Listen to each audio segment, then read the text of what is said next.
long. He will be out. Matchup of the Aces going on against the Mariners tomorrow. Off day, it'll be Brian Wu against Michael King. That should be a fun one. Rory McIlroy went back-to-back, won the Masters yesterday by one stroke over Scotty Scheffler. Justin Rose came in third, and the NBA playoff field is set. The Lake Show will be taking on the Rockets in a 4-5 matchup.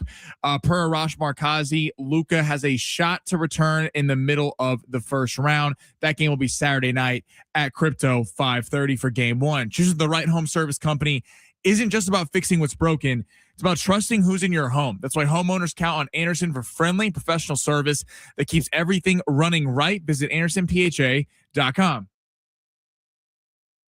I'm Ben Fletcher. That's Sammy Long. I'm excited about it. It brings a lot of people together.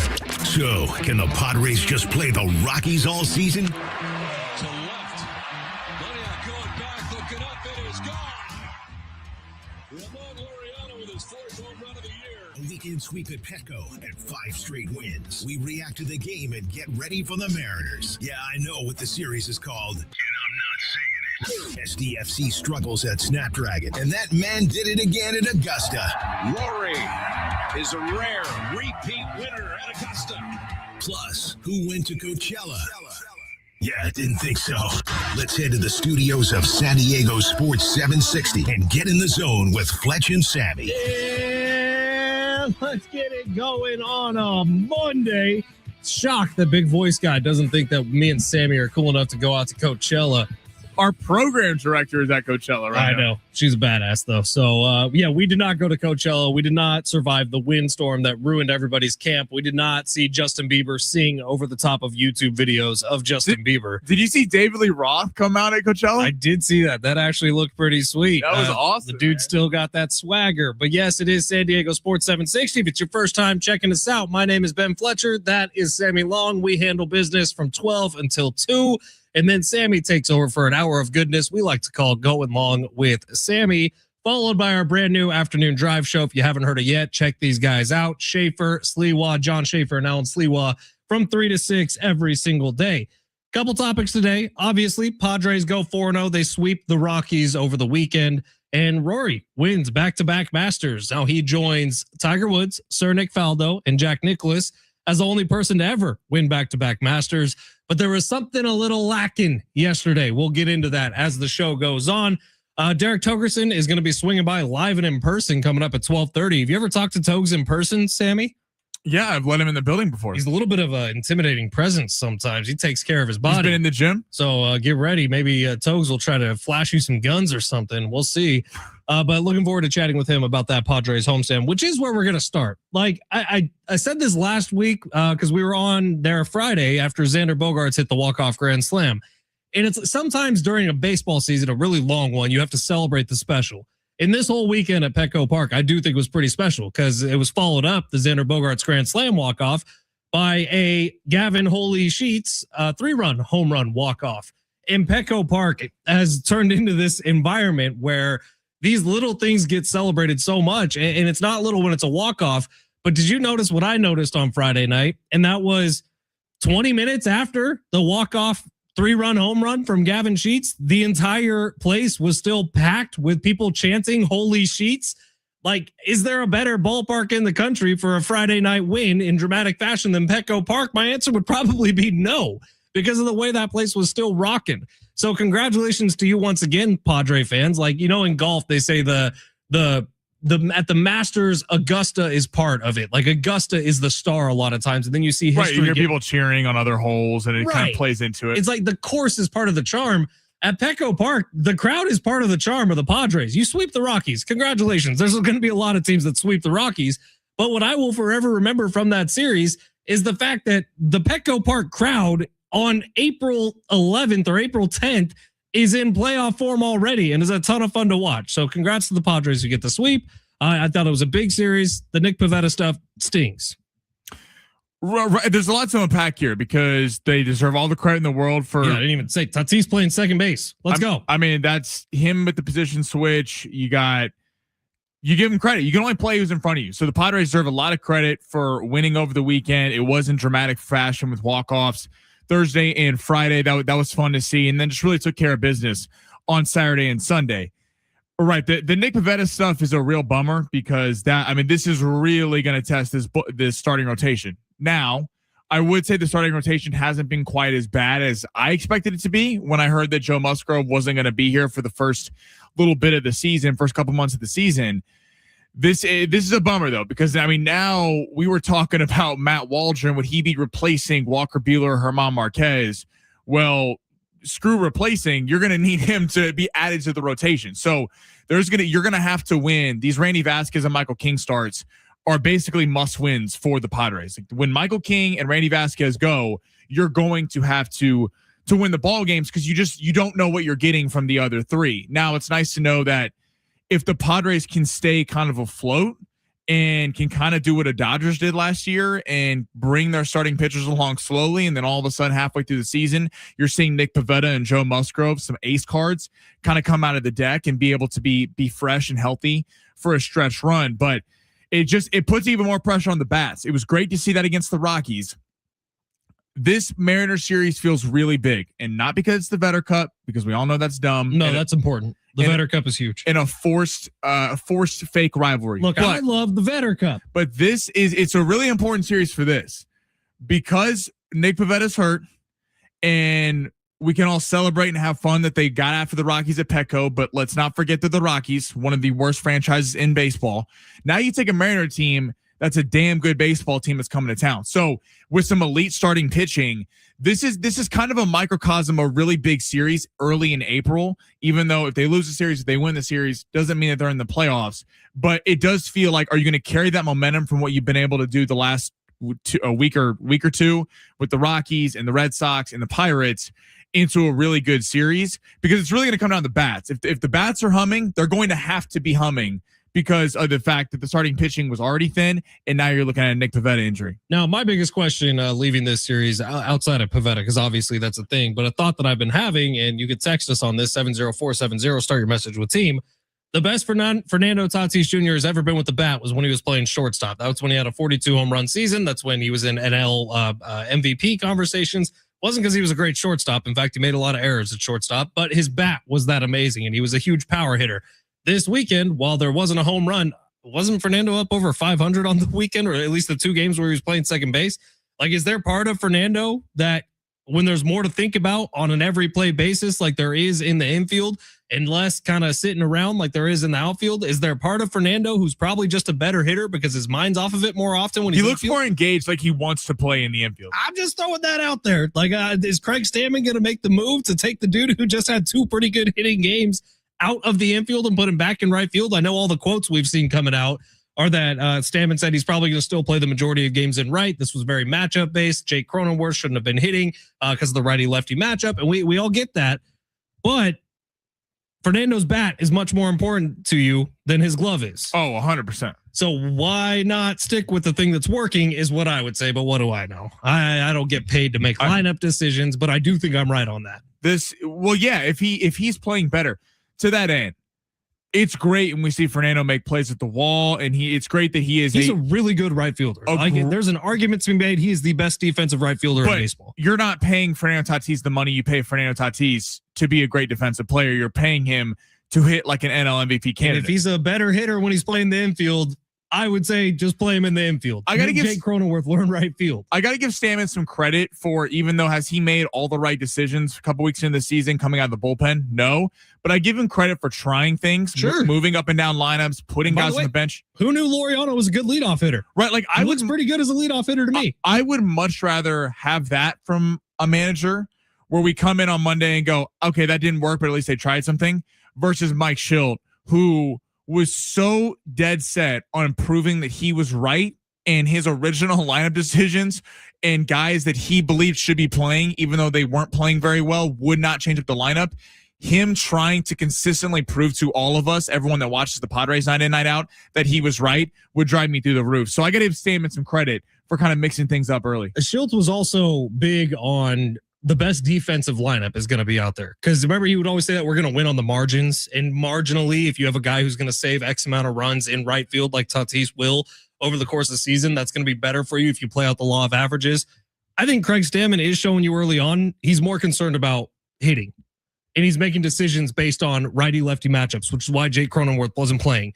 He's making decisions based on what a guy's batting average is off of a pitcher long time. And I'm all for that. Make the decisions around the offense, not the defense. Defense, figure it out and just be good enough to get the win. So I like what Craig Stammen's doing so far. I love seeing Fernando back in the infield because I think Fernando loves seeing Fernando back in the infield, which keeping him happy is probably the way to do things here. All right, Sammy, let's get to the big three here of our number one. Lots going on in sports. No time to waste. Sammy, smash. Your lunch break is here. Ready to go back to the office and knock the socks off your friends? Coworkers? It's time for the top stories of the day. The Big Three. Jay Silves on YouTube says, time to kick the tires and light the fires. Let's get after it, boys. Jay Hell Silves. Jay Silves, thanks for being here. And Rich saying, we always hang out for the Gatorade bath and post-game interview at Petco Park when there's a walk-off.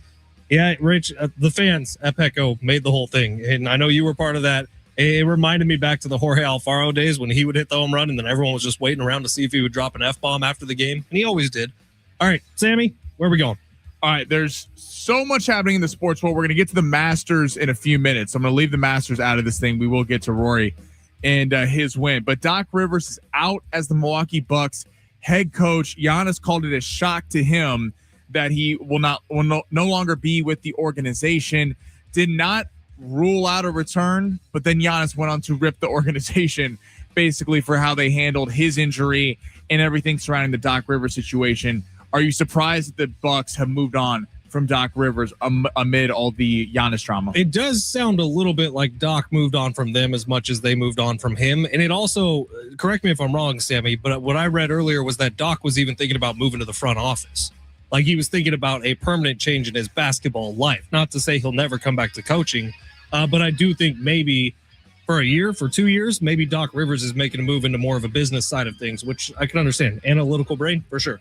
I think that the Bucks situation has been a mess, and unfortunately, this is just how things go when your biggest breadwinner, your biggest moneymaker, your best player, potentially in franchise history, is either upset with the team or the team realizes we're not going to be able to keep him past this contract. And so this is an ending of a relationship between Giannis and the Bucks. Giannis has been the best thing to ever happen to that franchise. And so when that happens, there's usually a wake of destruction. And currently, Doc Rivers is caught up in the wake of destruction. In fact, the whole front office of the Bucks is caught up in that wake of destruction. Well, I think Doc Rivers is sitting there looking like, if I'm going to keep coaching, why would I want to coach the Milwaukee Bucks that's without Giannis? I mean, that team is nowhere near competitive. They haven't been able to put a winner around him for the last few seasons with Giannis playing like MVP caliber Giannis. So the Bucks are certainly going for a lull in the franchise. This is signaling that Giannis is 100% gone. If it was a shock to Giannis, he literally came out and said, it was a shock to me that he's no longer there. You would be looping Giannis in on all these decisions. It's your star quarterback, your star player, whether in baseball, in the NBA, is a part of these decisions. You would at least give him the courtesy to let him know. I just think this goes back to small market teams holding on to stars too long. And there was always this narrative that Milwaukee can't trade. You can't trade Giannis because when are you going to sign a Giannis Antetokounmpo? And look what's played out. Now a couple injuries later, he's not worth the same value. He's worth a lot, but at age 30, 31, if you would have traded him 2-3 years ago, the value, the assets you could have got back and built your team would be on a completely different level. So kind of a mess in Milwaukee. Smarter than just kind of move on from everything. All right. What play-in teams, the NBA play-in gets going tomorrow. What play-in team has the highest ceiling in the NBA playoff field in either the West or the East? All right, let's rip through the schedule first. So tomorrow night, it's going to be the Heat and the Hornets in the East and the Trailblazers and the Suns in the West. And then on Wednesday, Magic, 76ers, and Warriors, Clippers. It's got to be the Sixers, right, who have a chance to do something. I don't know. What's the timetable on Embiid? Well, they don't know. That's why he looks like he's out for a little bit. So I would have agreed with you with the Sixers until then. Unless we know if Embiid's coming back or not, even if they get past the Magic. The Magic's a fun team, though, man. They're a young, fun team. That's a fun playing game. Yeah, that's a really good game. Warriors-Clippers is interesting just because of the Steph Kawhi angle on it, although I don't think either of those teams could really make any noise past it. So if that's the criteria here, who could make noise potentially in the later rounds, it would be the Magic or Sixers for me. And if we don't know about Embiid, it's probably the Magic. I think this is one of the most stacked play-ins we've seen in a while because a lot of these teams, like to what you highlighted, the Magic, the Clippers are interesting. The Clippers on paper have a lot of talent, and the acquiring Ben Mathurin, Darius Garland's been playing phenomenal, and Kawhi Leonard is always there. The bench has really kind of come along, and credit to them after starting 6-21 to even be in this position. But I'm going to go with the Charlotte Hornets. The Charlotte Hornets have quietly been playing some of the best basketball in the NBA the last month or two of the season. LaMelo Ball, Con Knippel is getting outshined because of Cooper Flag, but Con Knippel would win Rookie of the Year in any other situation. Brandon Miller. There's a lot of guys on this team. Kobe White coming off the bench. Grant Williams. There's an interesting blend of young talent as well as veteran talent. And in the East, I do think the top seeds are a little bit more susceptible than the West. It feels like Oklahoma City, whoever gets out of the play-in is going to get destroyed. And that would be the Clippers or the Warriors facing them. And it feels like San Antonio is pretty secure. Detroit is a really good team, but they don't have a lot of shooters. So I could see one of these teams getting hot and providing some problems. All right, let's head to the UFC real quick. Carlos Ulberg wins the UFC light heavyweight title on a busted knee. Crazy fight. Injures his knee in the first minute of the fight. Looks like Prohaska's about to knock him out if you didn't see it. Ulberg comes back with the left, flattens Prohaska, ends it in the first round. Is he the potential next superstar of the UFC? Like, potentially, yes. Here's my whole, because I watched that entire fight on Saturday night, and like Yuri Prohaska had that fight 1, 2, or 3 times, I thought. And this thing was over. And I don't know if you saw it the same way I saw it, Sammy. He took his foot off the gas when he realized that Ulberg couldn't move very well. And Ulberg just took total advantage of the situation because Yuri Prohaska probably could have finished him off way, way faster than the fight ended up being. But it was like Prohaska for a second felt bad for Ulberg and didn't want to push him and didn't want to seriously like end up putting him in the hospital and potentially having like leg situations for the rest of his life. And then Ulberg just saw the little window and bam, that one left hand and the 2 hammer fists, fight was done and over with. Like Prohaska was knocking on the door of being one of those guys that we talk about in the UFC as a legend. And he let the opportunity go away because he felt bad that he broke someone's knee. That's a crappy way to go out. So no, Ulberg didn't deserve to win that fight. He just took advantage of a fighter who stopped punching. I saw it a little bit differently. I think I see where you're coming from, but I think the fact that he saw that he was hurt, Prohaska sat there and was like, okay, if I just wait it out, this fight's mine. Well, that's what he should have done. He should have waited it out and went, because if that thing went to the corner, that was getting stopped. There was no way they were going to let that fight continue. He would have got a win. It might have been a DQ, but probably was going to be a win for Prohaska. And Prohaska, because his leg was all messed up, had no head movement. I mean, like, where was the head movement from Yuri Prohaska, which has made him a tough fighter at times before? I would imagine there's something in your head because he had to have felt the knee break, right? We all saw it happen. He had to feel it happen. In your head, you're probably thinking, oh my God, I just ruined that dude's next 6 months. But I think if you're Prohaska, I mean, that's not like, although he doesn't want anything bad to happen to him, that's not really your business. I think but it's like kicking a, I don't know, man. It's tough. He just stood there, had no head movement, which played right into Ulberg, because credit to Ulberg has extremely fast hands. If Prohaska would have danced around the ring, not avoided him, but worked his jab, this fight would have been over. He would have knocked Ulberg out. But the fact that he wanted to sit there and trade with him gave Ulberg a chance, had his head on a line, absolutely crushed him with the left hook. Ulberg could be a star for the UFC. The problem for the UFC is that division is kind of weak in that Roundtree and Ankalev, those are kind of the top contenders. Jamal Hill, there's not a ton of guys up and coming in that weight class. So you wonder how good of fights can be made in the future. But Ulberg's gonna be out for a little while with the leg. But impressive performance. That was a hell of a fight Saturday night. It was a good one. All right, San Diego Sports 760. We got Derek Togerson coming up in 10 minutes. Coming up on the other side, I'll tell you what prize you can win. Not in the next hour and a half, but with Sammy coming up in 2 hours. You can win a prize, and you're going to like it a lot. It's the perfect first prize for Sammy to give out on a show. It's San Diego Sports 760. You're listening live on the iHeartRadio app.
This was a Fletch song request.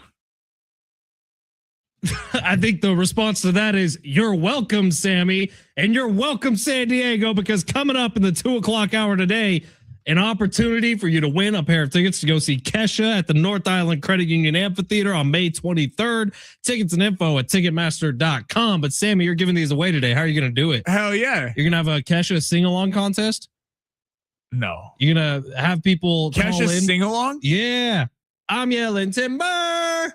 You would not win. If that was your submission, you would not be winning the tickets. You better dance. Hell yeah. Listen to me. 2 to 3. We're giving away Kesha tickets. Sammy's got Kesha tickets. You're going to win them. Congratulations to whoever gets them. Is Pitbull going to come out? I hope so. Derek Togerson's going to be here in a little bit to talk some pods. In the meantime, if you missed it over the weekend, Rory has gone back to back. Rory McIlroy from Northern Ireland has won the Masters 2 years in a row after spending the last 20 years almost winning the Masters. So congratulations to Rory McIlroy. I would say last year's felt so earned, and there was so much vindication when Rory hit the deck on 18. You felt like you could see the giant weight being lifted off his shoulders. This year felt like everyone just got out of the way and gave it to him. I think Colin used it earlier today, but he said Tiger used to slam the door shut on people at the Masters. Rory leaves that thing wide open. Cam Young, Justin Rose, Scotty Scheffler, everyone had an opportunity yesterday. No one took the opportunity. And so it feels like kind of a soft Masters win to me, but I guess congratulations to Rory. I'm so disappointed. Well, hold on. I don't think that that's an indictment of Rory. No, it's not. But Rory did not play good either of the last 2 days. He took the lead that he had on Friday and he gave it up at one point and then just sort of rode it to a win. Rory had to make the shots he made yesterday.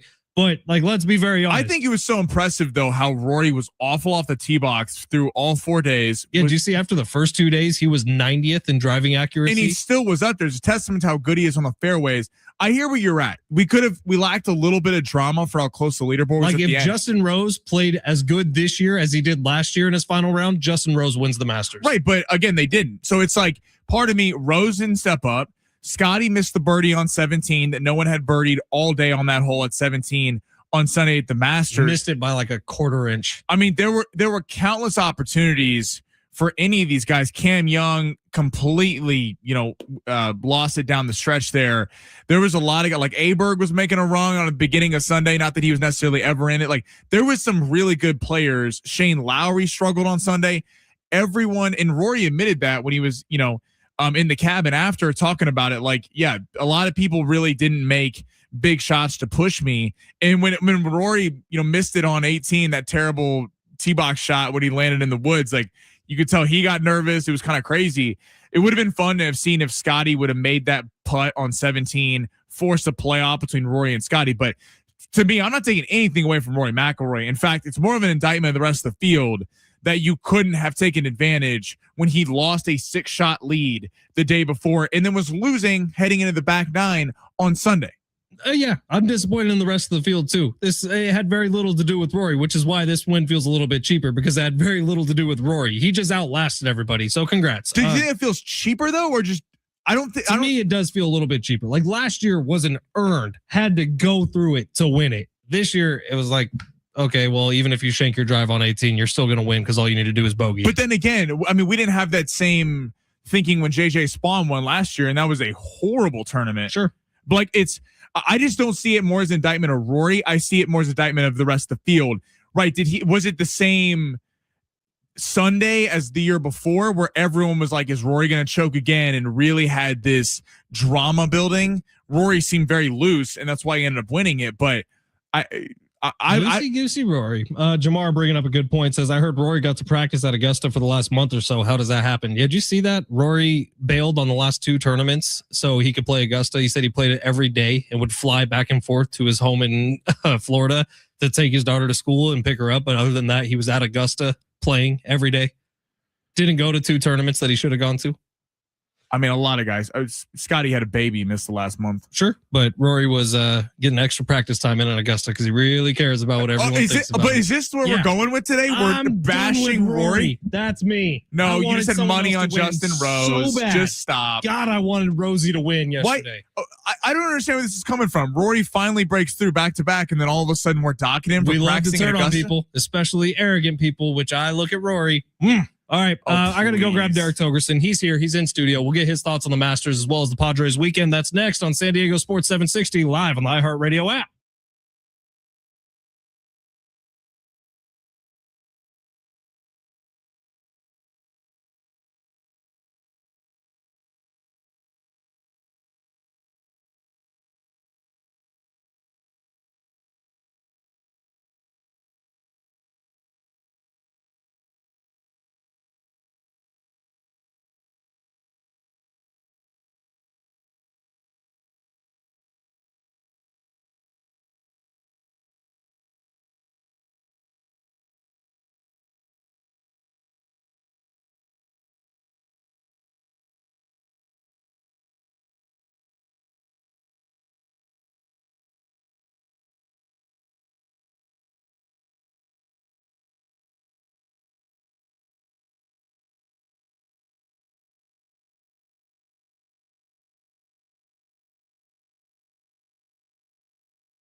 This sport sponsored by True Green. Padres bringing a winning streak into tomorrow's series against the Seattle Mariners. That game will be at 6:40. Ace Brian will be on the mound for the M's, and Michael King will get it for the Padres. Rory McIlroy went back-to-back at the Masters yesterday, and the NBA playoff field is set. The Lake Show got the Rockets 5:30 on Saturday night. Persham Sharania, Luka Doncic is back in the U.S. after receiving treatment in Spain for his hamstring injury. He is questionable to return at some point in the first round. True Green, the easiest way to get a golf course quality lawn. Don't wait. Sign up at truegreen.com and get your first application for $9.95. True Green, the official lawn care treatment provider of the PGA Tour. Let the pros do the work so you can enjoy your weekend. Restrictions apply. See site for details.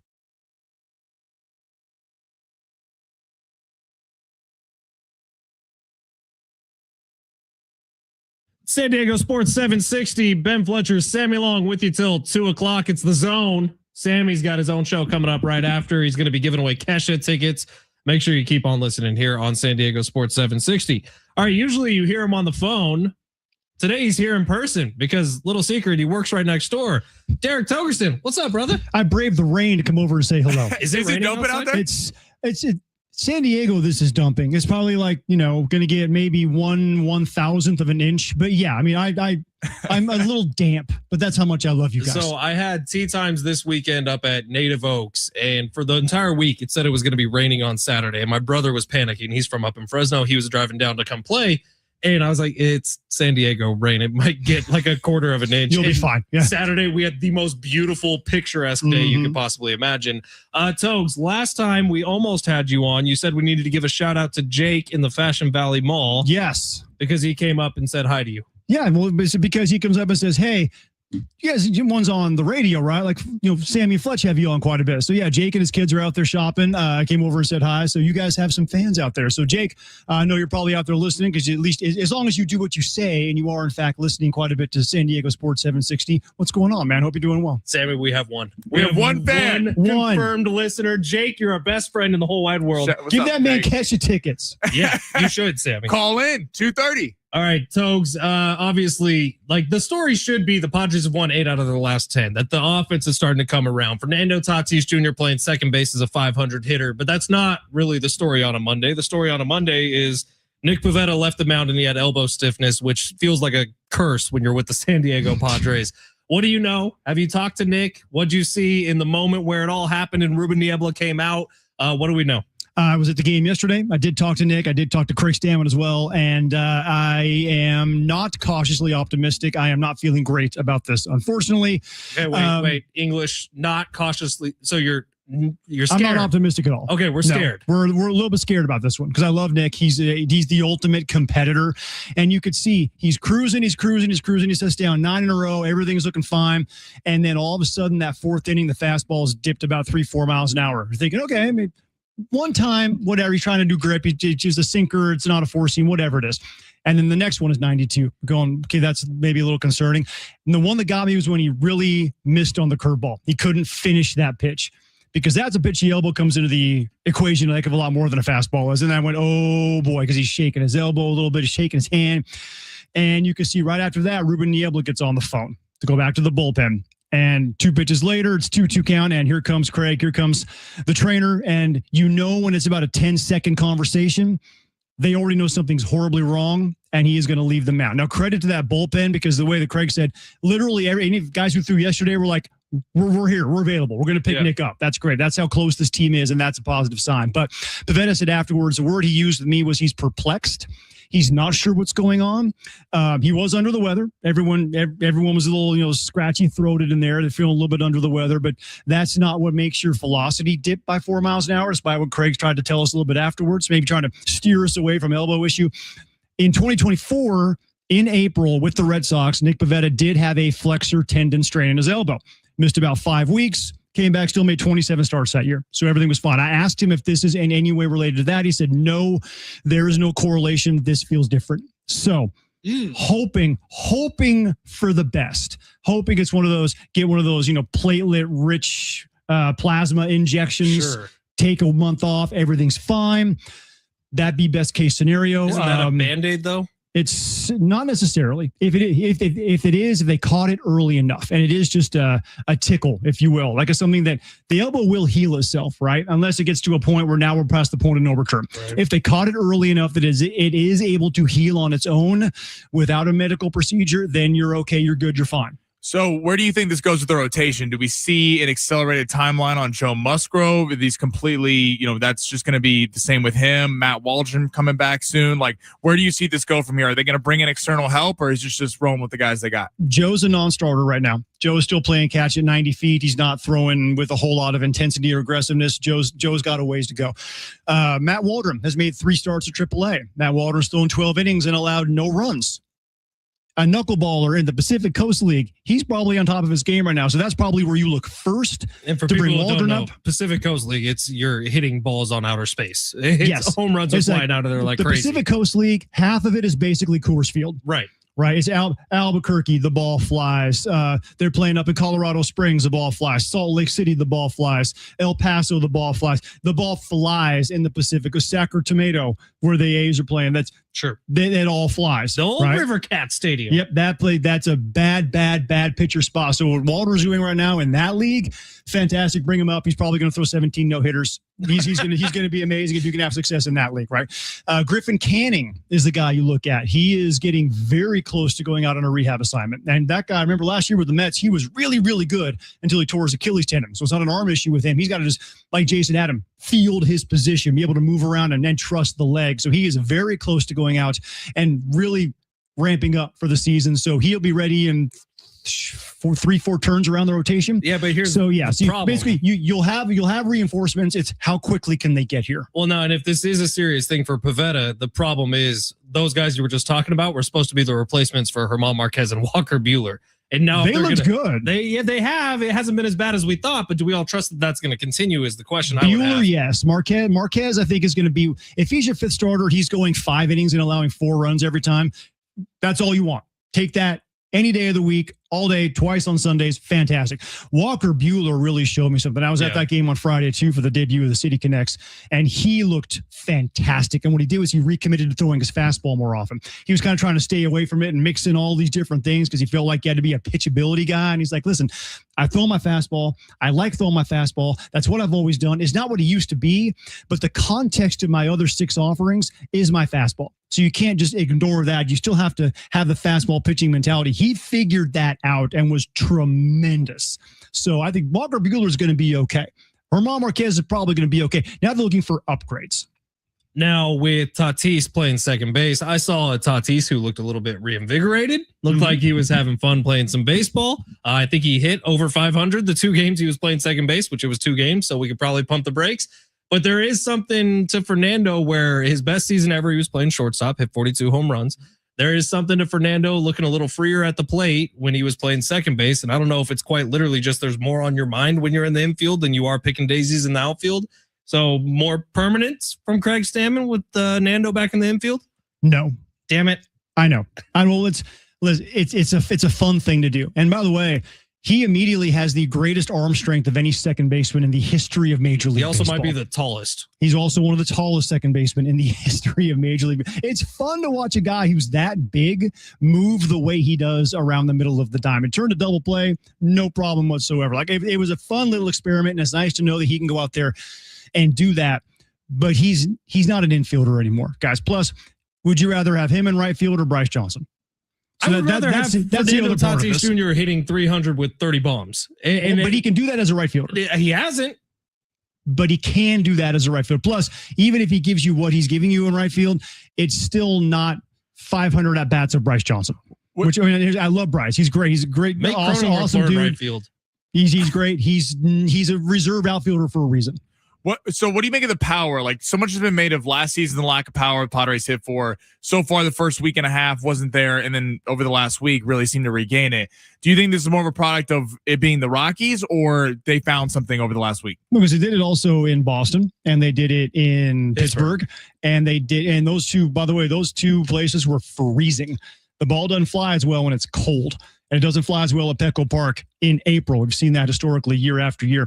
What happened was, if you look at the quote-unquote underlying metrics, as I go baseball nerd on you guys here for a second, they were hitting the ball as hard as any team in baseball, top 5 in hard hit percentage. Problem is, it wasn't leaving the yard. Didn't have the launch angle, hitting it right at people, whatever it was. What changed in the last few days is those balls, now that were line drives, are carrying out of the park. They haven't changed any approach or anything, and this is really Steven Souza. This is the hitting coach has been preaching since day 1 of spring training. Barrel balls up, swing at a fastball in the strike zone early in the count. Find a fastball you can hit and go after it. And the approach is working. So the balls they were hitting hard were not getting out. They're still hitting it just as hard now. An extra 2 degrees on the launch angle. Now the ball is carrying out of the park. So nothing's changed except for the results. It's just they're having better luck. It was bad luck for that first week. What else are you and the NBC crew working on these days? Are you doing anything with Fight Night coming up this weekend?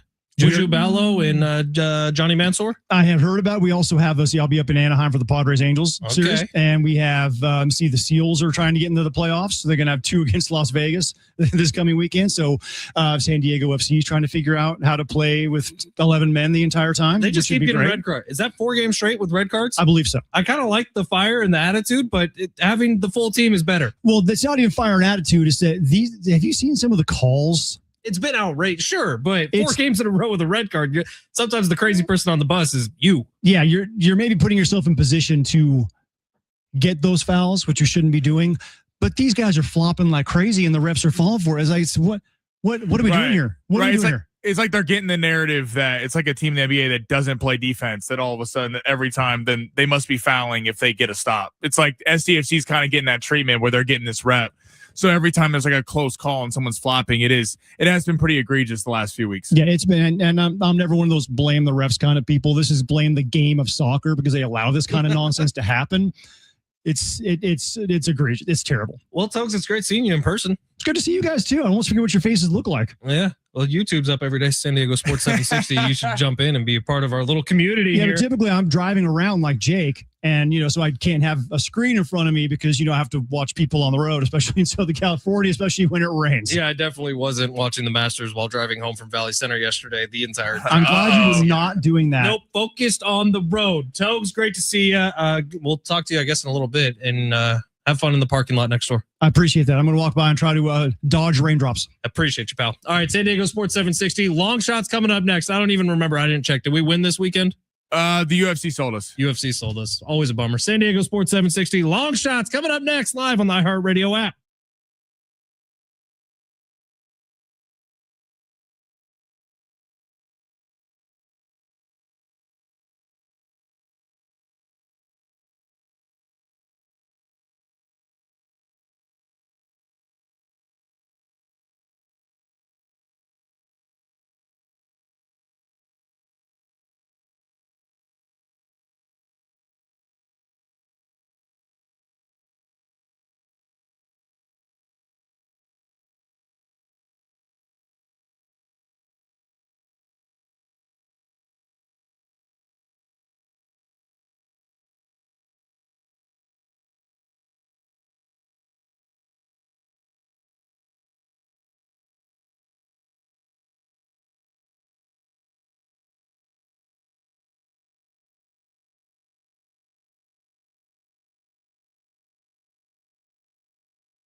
What's up, everybody? It's Fletch, and I am fired up because the premier rodeo of Southern California, the Lakeside Rodeo, is coming very, very soon. April 23rd through Sunday, April 26th. It'll be out at the Lakeside Rodeo grounds, and it's 4 straight days of top-tier rodeo action.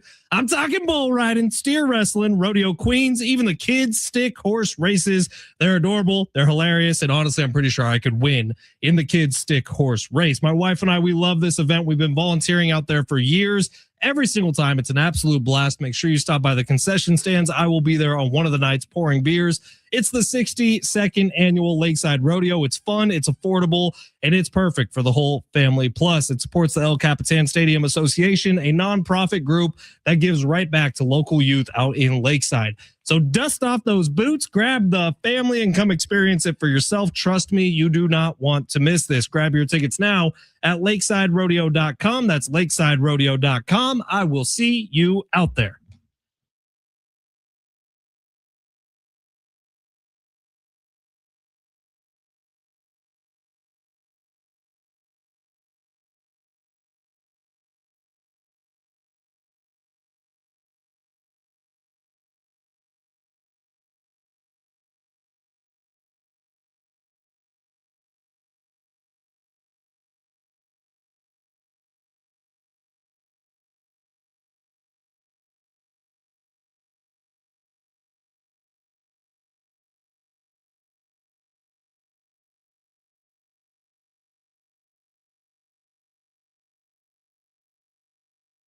San Diego Sports 760. Ben Fletcher, Sammy Long with you till 2 o'clock. Always fun catching up with Togs. Glad to have him here in person.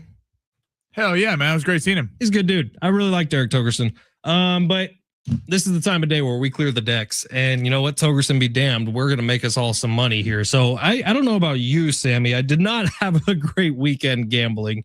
Pretty much everything I was thought was going to happen at the Masters did not happen at the Masters. I rolled with you on the John Rahm bet. That was a mistake. I had a little Tommy Fleetwood, little Ludwig Aberg, who I thought was going to finish top 10. I did throw a little money on Scotty yesterday morning, and that looked very tasty for a minute and then did not come through. Honestly, like I know people talk about 17 with Scotty, how he missed that putt, and he missed it. If you were watching, he missed it by a quarter of an inch, man. Like the comeback was almost complete.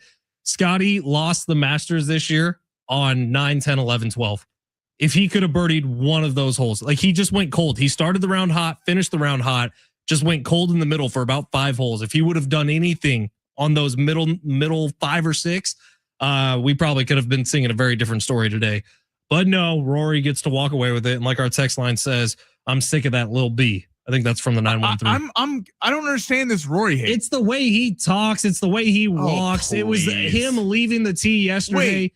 I thought he was so lame leaving the 18th green yesterday. Get out of here. Like last year, authentic as hell. Great reaction from Rory. Because he's won it before. This year, he walks down and he's like, oh, oof, and pushing back his hair, which he needs a haircut too. God, Rory sucks. Essentially a decade about how you were a golf prodigy and then you're a choke artist, and every time on Sunday you lose it, and then you go out there and win back-to-back Masters. Yeah, I'd be a little arrogant too. When did becoming? It's not even the arrogant thing that gets me. It's the way I don't even know how to describe it. I think kids, Sammy, you probably call it the ick. Rory kind of gave me the ick yesterday. Okay, hold on. The ick is an entirely different. Well, thing. I got it from Rory McIlroy. Okay, you're not trying to date Rory McIlroy, all right? That's what the ick comes from. Ben Fletcher, who should understand what this is because he's 30 years old, but. I don't understand this Rory hate today. I don't get it. Like Rory should be celebrated just like we celebrated Tiger and Phil and Scotty when he won 2 and 3 years. Celebrated Phil not once, not ever. Okay, well, people did. It's like Tiger and Brooks Koepka are the only 2 golfers who can do no wrong in my eyes. Yeah, I don't know, but like Brooks Koepka is Tiger by all accounts is not a great person off the course, and I love Tiger. Well, everyone loves Tiger. I just think Rory. Everyone said don't bet Rory McIlroy at the Masters. Sure. Because, he's going to, he's not invested. This year. It turns out he was playing Augusta every day leading up to the tournament. He's relaxed. For a month. No one has ever doubted over the last 15 years that Rory McIlroy is not one of the best golfers in the world. What we doubted was the Sunday, the mental aspect of golf. He tried to choke it away yesterday. He had a double on the front. But again, why are we getting after Roy for that? Why aren't you getting after Rose or Scheffler? Is one of the guys I was hanging out with all weekend, my buddy Eric, is like the biggest Rory McIlroy fan that's ever walked the earth. You're just hating for no reason. Hearing him all weekend long talk about Rory just really irked me. And then yesterday I thought Rory was kind of a doofus on his way to the Butler cabin. I think that's one of the coldest moments ever to put the jacket on himself. Oh. Give me a break. All right, Sammy, let's get to long shots. Make us all some money. All we got is baseball today, I'm pretty sure. Yes, this is our first all baseball lineup of the year. This is going to be fun. Go ahead, smash it. You looking for some luck? Want to win big? Gotta play big. You are so money, you don't even know it. Time to take a chance. Say that to me and his man. With long shots. I'll tell you what I did do was throw $15 on Mason Miller to win Cy Young. He's got the stats. Now, that's a whole different discussion. Sure. Different closers. It feels to me. It's been a long time since it's happened, but if he keeps up this pace, where have you seen the numbers of like his last 30 batters? Like 29 of them have struck out. Yeah, he's 19 or 24. His last certain amount, he struck everyone out except for a ground out. One of them. It's been outrageous. He's unhittable right now. That high fastball mixed with that slider that disappears is unhittable. That's a fun bet, but it feels a lot like a running back to win NFL MVP. They very well may be the best player in the game, but we all know the chances for a running back to win MVP. If he keeps up these stats all season long, it would be hard not to give it to him. Yes, The problem though that Miller has is the second. Edwin Diaz for the Dodgers had an unbelievable year. Had one bad game on Friday night against the Rangers. If Miller has literally one bad game this year, they're going to take him out of the conversation. It's not even fair to him, but that's what's going to happen in terms of the betting angle of this. Worth $15 to win like 270. That's a fun bet. It's a fun bet to keep an eye on. All right, Sammy, where are we going? All right. 3-leg baseball trade. Okay. Ooh. Angels, Yankees. Combination, if you will. A little combo. All right. Angels, Yankees. Listen, we're going to hit the over 9.5 runs. Now, this is a big number. Wow. 9.5 is a very big number. But the Angels offense is quietly there. The Angels are 8-8 so far this year. Have not been the same old Angels that we've grown accustomed to seeing over the last decade or so. The Yankees have been struggling, okay? So they lost the series to the Rays, actually got swept by the Rays, and also lost the series to the A's. It's not been the same Yankee team, but Aaron Judge yesterday hits a 2-run bomb. They're starting to heat up. The bats were a little bit – it's the concern for the Yankees, the pitching staff right now, considering Will Warren is going up for the Yankees. Yusei Kikuchi is a guy that you can hit off of for the Angels. I like the over in this game. I think this is an absolute slugfest out there in New York. Over 9.5 runs, bombs away in the Bronx. All right, let's head to the Cubs and the Phillies. Christopher Sanchez on the mound. Now, Phillies went with kind of a bullpen game yesterday. Phillies 7-8. It's interesting. Some of the teams that we've really expected that were going to be great. You could throw the Padres into that mix. You could throw the Phillies into that mix. You could throw the Yankees. Some of these teams that have perennially been in the playoff conversation have got off to slow starts so far this year. Phillies actually got lost 2-3 to the Arizona Diamondbacks, who've been playing pretty good baseball recently, and they also lost 2-3 to the San Francisco Giants before then. So the NL West kind of beating up right now on the Philadelphia Phillies. But against the Cubs, 340 today. We're going to hit them. We're going to add the money line. They are favored in this game at -180. But Christopher Sanchez against that Cubs lineup, one of the most devastating pitchers in all of baseball. After losing Ranger Suarez, the Phillies are relying even more heavily on Christopher Sanchez. Christopher Sanchez kind of steadies the ship against the Cubbies. Big game, both at 7-8. Give me the Phillies at home, -180 on the money line. You don't want them -1.5 runs? No, because this is a parlay. So we're going one little bit more of a favorite. And then we're going to do, again, I gave you over 9.5, which is even money in the Yankees-Angels game. Then we're going to go the boys in blue against the Mets. Now, I thought Dodgers were done. I thought they were blacklisted. No. Betting on the Dodgers is not blacklisted. You bet on them to lose, and they won by like 15 runs. Well, maybe I'm not going. Let me just give my pick. Okay. Especially on a day where we have nothing else. Now, the payroll of these two teams over a bill. Dude, these two teams take up the payroll of like a third of Major League Baseball. Now, if people have not been paying attention, the Mets have really been struggling. Francisco Lindor has got off to an awful start to the season. Now, he has been prone over the years to have slow starts, but this year has been pretty bad. And the problem with the Mets, his defensively has not been great either. They just got swept by the A's, lost 2-3 to the Arizona Diamondbacks, who have been really hot recently. But kind of the underlying storyline in this matchup, the Mets were the second favorite in the NL behind the Dodgers to win the pennant. But Edwin Diaz, star closer for the Mets, now going to LA and the Dodgers. We're going under 8.5, under 9 runs in this game. Now this opened at 8.5. It's been bet up to 9. David Peterson going for the Mets, who has struggled in his first 2 starts so far this season. But Justin Robleski has quietly been really good for the Dodgers because of the struggles of Roki Sasaki, the injury to Blake Snell, some of these guys. Robleski, who was one of the Game 7 heroes for the Dodgers, has stepped into a starting role. This is too big of a number. Edwin Diaz coming off a day's rest. Dodgers losing yesterday after winning 2-3 against the Rangers. I like the under in this game. The Mets have had this game circled because the Dodgers have been kind of the thorn in their side, and Edwin Diaz. I like the under. I think the pitching is very good for both sides. People not giving enough respect to Peterson or Robleski. So under 9 runs in Dodgers Mets, over 9.5 runs in Angels and Yankees, and I like the Phillies on the money line to get back in the winning ways against the Cubbies on Monday night. So when the Dodgers score 14 runs today, we all know that Sammy's the one to blame. Well, listen, the Dodgers can score 8. If the Mets don't score at all, we cash. This is more of an indictment of the Mets I offense. just think this is outrageous. All right. What's outrageous? The Dodgers are going to score more than 8 runs. Okay. Well, go with Ben Fletcher.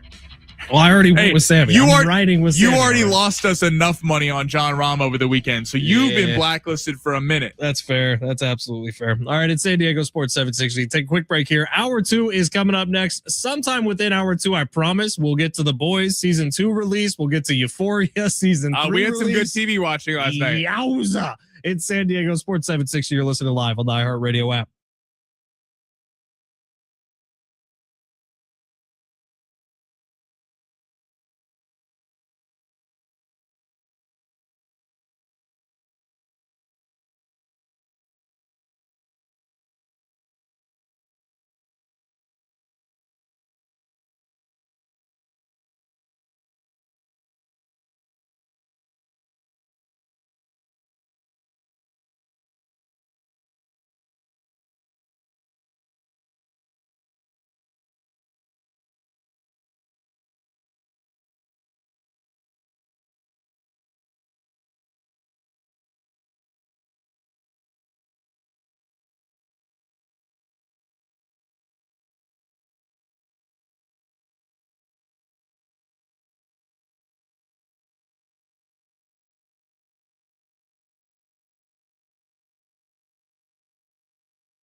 Sports sponsored by the West Automotive Group. Padres sweep the Rockies over the weekend. Nick Pivetta does leave the game yesterday with elbow tightness. We do not know how long he will be out. Still waiting on updates for him. Padres back at Petco tomorrow night, taking on the Mariners in a fun 3-game set. Brian Wu on the mound for Seattle, while San Diego will be going with Michael King. Lake Show back. First game of the playoffs Saturday, taking on the Houston Rockets at 5:30 live from LA at Crypto.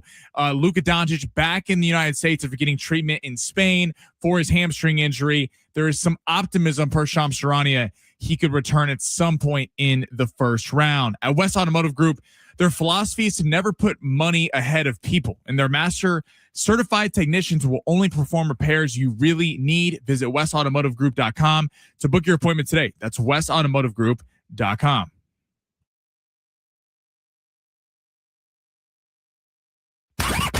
I'm Ben Fletcher. That's Sammy Long. I'm excited about it. It brings a lot of people together.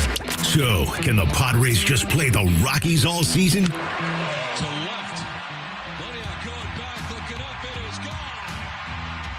Ramon Laureano with his fourth home run of the year. A weekend sweep at Petco and 5 straight wins. We react to the game and get ready for the Mariners. Yeah, I know what the series is called, and I'm not saying it. SDFC struggles at Snapdragon, and that man did it again at Augusta. Rory is a rare repeat winner at Augusta. Plus, who went to Coachella? Yeah, didn't think so.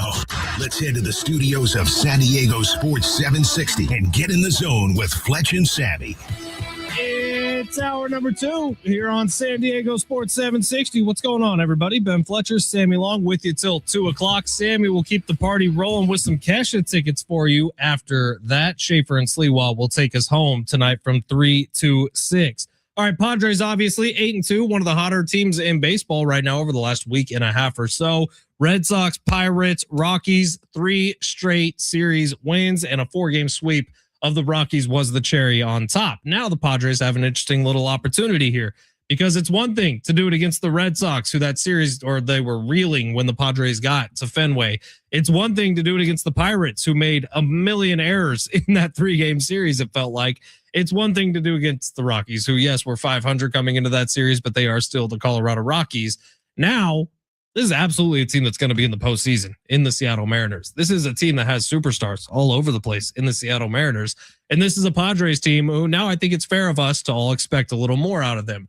So can they go into this series? Who it's going to be their ace, right, Sammy, in game number 1? Brian Wu against Michael King. So fun matchup there. George Kirby's going today for the Mariners. So the Padres will have a bit of a rest advantage, which is a big deal. But I do place a lot of importance on this series because as it's a fine line to walk, because I want to give the Padres a lot of credit for how they've handled the last week and really kind of salvaged the season so far for that first week, where I think all of us were sitting here going, the Tigers came in and punked them. The Giants came in and punked them. It was like, what is going on? Why are these guys sleepwalking through the season? And then to really be able to regain it on the road trip and then against the Rockies. But this Mariner team is a team that's been there before, was literally an inning away from being in the World Series against the Dodgers. And the most important part about this, they have a great pitching staff, great starting pitching staff. Brian Wu is one of the most exciting young pitchers to watch in baseball. So at Petco, this is a real opportunity for the Padres to kind of cement that, hey, no, the bats are back in the lineup. Because if they lay an egg over the next 3 days, there's going to be met with a lot of, okay, we teed off on the Rockies. Most teams in Major League Baseball can do that, which is what they were supposed to do. That's the only team that was in front of them. But the Mariners provide that test of like, you're at home. Can you carry this momentum and really get the bats popping? I think there's a real opportunity here over the next few days. Yeah, I think we learn a lot about this Padres team. I really do. And it's, can they continue with the bats? Like you said, Ty France hits a home run over the weekend. Ramon Laureano continues to rake, and now he's at the top of the lineup, which seems to be a move that they're going to stick with for a while, as he's been their best hitter so far this year, most consistent at least. And then you're starting to see some life out of Luis Campusano, who so many Padre fans just left for dead. I'm proud to say Sammy and I never left Luis Campusano for dead. Shout out to Luis. Because Sammy and I just said, why are we complaining about a backup catcher? Right. Like, who He's cares? Not the problem. But Luis Campusano hit very well over the weekend, and maybe that's going to be a huge added bonus for the Padres potentially this season. So you're starting to see things come into form. I think Craig Stammen is starting to find a little bit of a rhythm as a manager, as the guy making the lineup on a day in, day out basis. Now, this Nick Pivetta thing absolutely throws a wrench into things. And we still don't really know what to think, and the Padres won't give any update because they don't have to. And they're the San Diego Padres, and they just don't give you updates on pitchers. So we'll see what comes out in the next days about Nick Pivetta. But if you listen to Derek Togerson earlier with us, he said, I'm absolutely not optimistic. It was kind of a weird way for him to say it. But the ultimate thing is, like, you should be worried about Nick Pivetta. Because I don't know about you, Sammy, but when I saw the last pitch he threw before Niebla came out, you saw him turn and give the F-bomb as if he felt something happen. And he shook his arm out. And then Craig Stammen. He had the flu. Yeah, trying to insinuate that the flu. Come on. You guys aren't rushing. Guy. You aren't rushing out like that. Nick Pivetta is not losing his mind on the mound if he has the flu. And by the 3 pitches in a row that were substantially soft. And by the way, if he had the flu, if that really was the case, he did have the flu. We had the flu, but if that was the reason why his velocity was going down, you would wait till the end of the inning and pull him out. It is worrisome, man. I don't want to like say anything because who knows? It's an injury. Maybe it's a little tiny tear that they can fix with whatever those injections that pitchers get are, but maybe it's something more serious. And that absolutely throws a wrench into things. And that's when the conversation about a Lucas Giolito that Sammy keeps wanting to have needs to come into form. Like, this can't just be we'll see what happens with Canning and Musgrove. No. Nick Pavetta's out for an extended period of time. There needs to be some pressure put on the decision makers to bring somebody in. Well, and I mean, God forbid. So you're putting so much strain on Vasquez and King to be great, take you deep into games because you know you're going to be wearing your bullpen out on other nights with you don't know what you're getting from Marquez, Buehler. I know Derek Togerson was talking about some positive signs, which is great with Marquez and Buehler, but we're not sitting here night in, night out going, oh, Padres winning tonight. They got Walker Buehler on the mound or they got Marquez on the mound. We're going to see how serious this ownership group, which is obviously in a weird position because they're literally about to get sold any day now in the next month. Do they care about this season? Because if they cared about this season, Lucas Giolito will be on the phone right now on his way to San Diego to steady the rotation. But just throwing a collection of Matt Waldron, Buehler, Marquez, all these guys out there, you're definitely playing with some serious fire with this Padres team. All right, couple of texts coming in. 619, Giannis is great. Kareem was better. Yeah, that's probably when I said Giannis is the best thing to ever happen to the Bucks. I am talking modern era, and Giannis has been the best thing recently. 619 says, wow, Sammy, did you join Gamblers Anonymous? An update without betting lines for the degenerates out there? Congratulations. I'm just keeping you updated. If you choose to gamble, that's your prerogative. Clearly started listening at 1:00 today because literally 4 minutes before that update where Sammy didn't give any betting lines, he gave you like 5 picks. So exactly, clearly 619. Appreciate you being here, pal. And yeah, Sammy, are you okay? Do you have a fever? Why didn't you give any betting lines in your update? I just wanted to mix it up, but trust me, 1:30. Still thinking about Sydney Sweeney and Euphoria. Oh my. Which we will get to this hour. That was something to behold last night. We got an amazing text from the 615 about Rory's win at the Masters. We're going to get to that in about 5 minutes. But Sammy, let's get to the big 3 of hour number 2 here on San Diego Sports 760. Go ahead, smash it. Your lunch break is here.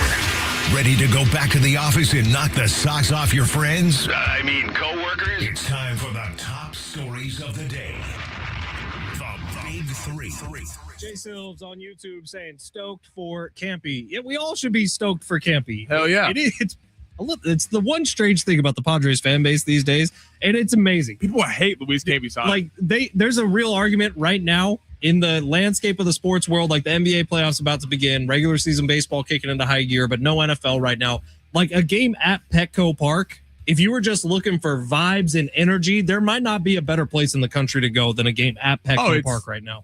People fire back at me when I said this, but Mookie Betts said it. I know people hate the Dodgers. He's like, shout out to San Diego. He's like, on a real note, like y'all support your team because that is a hard place to play. Sure. San Diego is not an easy ballpark to come to. And a lot of ballparks in Major League Baseball, it's basically a home game for whatever good team is visiting. I mean, I would say right now it's not even close in Major League Baseball. The Padres have the best home field environment, but for whatever reason, the Padres fan base hates Luis Campusano.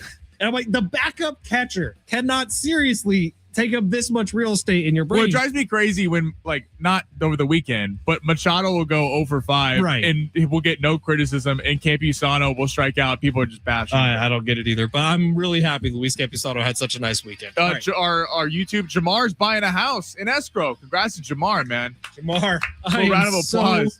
Jealous that you're about to be house poor. I wish I was house poor. A-Van says, I'll say it for Sammy. Shout out to Gamblers Anonymous. Shout out to Gamblers Anonymous. By the way, looking at endorsing long shots. Okay. Gamblers Anonymous is? I'm pretty sure Sammy's gone on record before calling that number that they give at the end of whatever the. Oh, yeah, the helpline. Yeah, you call that the quitters line, don't you? The quitters line. All right, Sammy, where are we going? It's a joke, everyone. It's a joke. Kinda. Kind of.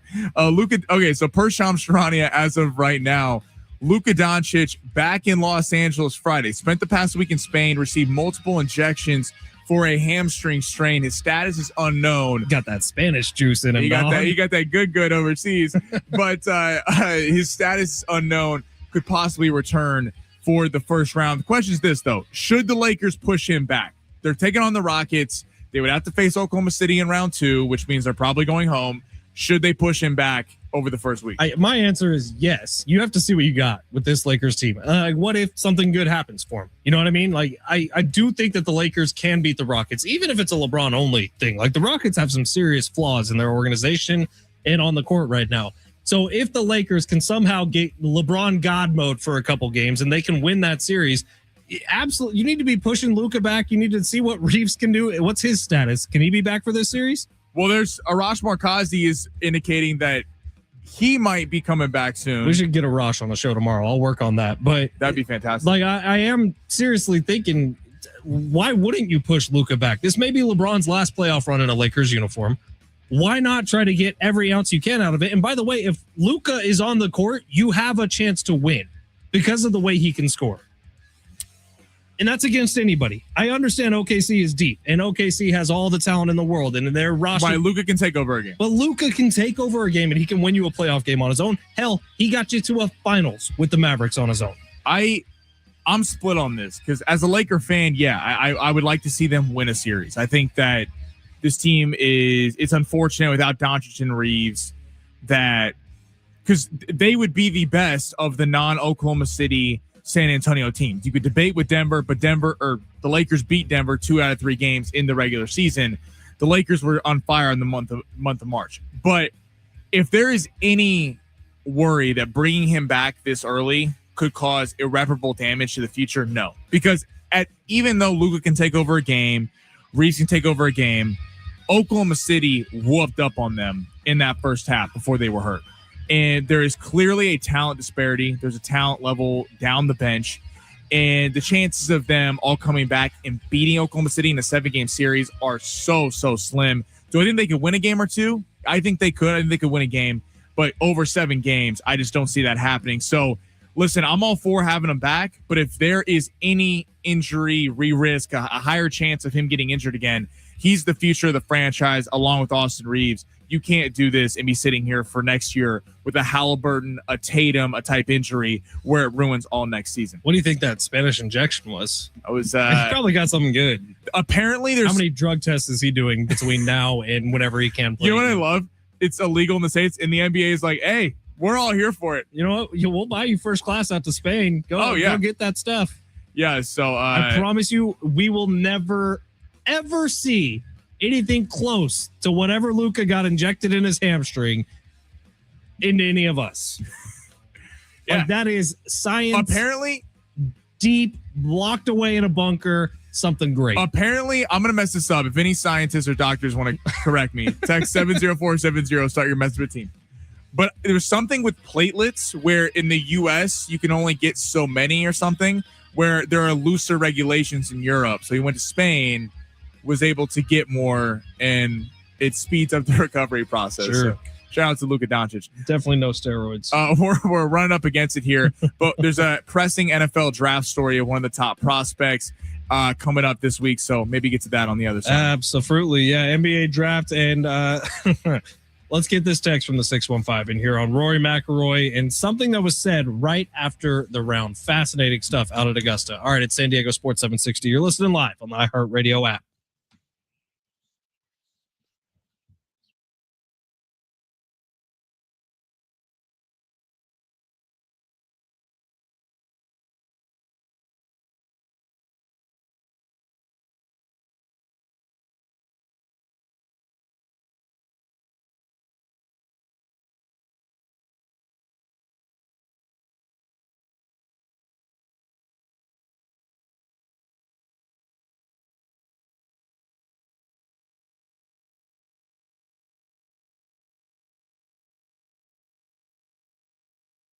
Happy birthday to you. Happy birthday to you. Happy birthday to Valley View. Happy birthday to you. Thank you, Sammy, for joining along with that. It's Valley View Casino and Hotel, and it is their 25th birthday coming up on Thursday, April 16th, and they're celebrating all the way through Sunday, April 19th. Get on out to the Valley View Casino and Hotel. Visit them early on their 4-day celebration on Thursday or Friday between 10 a.m. and 10 p.m. to receive a beautifully embroidered birthday gift bag full of thoughtfully chosen commemorative gifts. The celebration is going to continue all weekend long, so make sure you go back on Saturday and Sunday for more birthday festivities. You don't want to miss this milestone 25th birthday celebration at Valley View Casino and Hotel. I was up there all weekend. I stayed there on Saturday night. Hotel rooms are exquisite. I had the Austin burger at Patties and Pints. I played some blackjack, messed around with some slots. It is an awesome place, man. And Valley View really does kind of feel like home when you're there. Everybody's so incredibly nice and friendly. I made sure to sign up my brother and our buddy for the Players Club because signing up was quick, easy, and free. They were able to get $200 in free offers, including $10 off our meal at Patties and Pints. So get on out to the Valley View Casino and Hotel. Make sure you tell them that we sent you. And the more you use your Players Club card on all your favorite slots or table games, the more rewards you're going to earn. By the way, I upgraded my card, red card to blue card. I'm going back to get those 2 free Maine lobster buffets. Get on out to the Valley View Casino and Hotel. To learn more, visit valleyviewcasino.com. All guests 21 and over are invited to enjoy the casino, hotel, and restaurants.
I was just telling you about it in that commercial break, but man, special things happening out at Valley View Casino and Hotel. We got to stay there over the weekend. That place is awesome.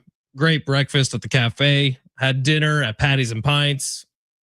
I know I say this a lot, but that really is my favorite burger in San Diego, the Austin burger. It's got fried onion rings on it. Get on out to Valley View. Tell them I sent you. That place treats you like family, man, and sign up for that Players Club card and take part in this 25th birthday celebration. Valley View is going to be giving gifts for their birthday instead of receiving gifts. So give me a gift and go on up there and say what up from your boy Fletch. All right. San Diego Sports 760. This text from the 615 is a really thoughtful one. So 615 texts in and says, what did you guys make of Rory's comments afterwards when he said he was playing with house money? I thought it was pretty weak. Can you imagine if someone like Giannis said he was cool with winning one NBA championship and the rest is just house money? Thoughtful text. I did at the time. That was part of like kind of my eye roll that was Rory right after he won yesterday. Because everything he said was kind of like that. And now I thought the one moment that was kind of great was he talked about his parents being there and his mom had not been there. His mom and dad hadn't been there for last year's Masters win. And so having them there was really meaningful for him. I thought all that stuff was great. But it was the way he kept like referring back to the year prior and not just enjoying the moment that was. Like winning back-to-back Masters, there's only been 3 other people in history who have done it: Sir Nick Faldo, Tiger Woods, and Jack Nicklaus. So the fact that Rory just did that on its own is something pretty spectacular. And then the fact that he had to keep going, yeah, I was playing with house money. It's great. Like, sure, the pressure's off of you and the label of choker is off of you and all that stuff's great. But also, did you really win it or did other people just lose it? Yes, he won it. We need to stop. He was leading.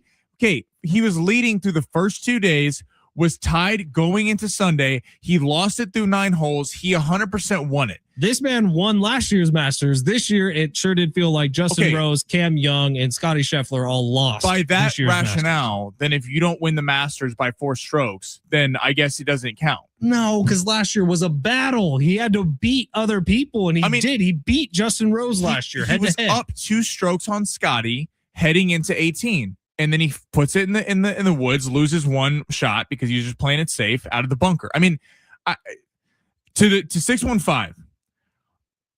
I get the sentiment that you don't want to hear this. Like, I had a bigger problem, not a bigger problem. I was more concerned when Scotty Scheffler last year, I believe it was for the U.S. Open. I'm blanking on which one. Where he talked about, I don't even know how much I love golf. I don't even know how much I love this anymore.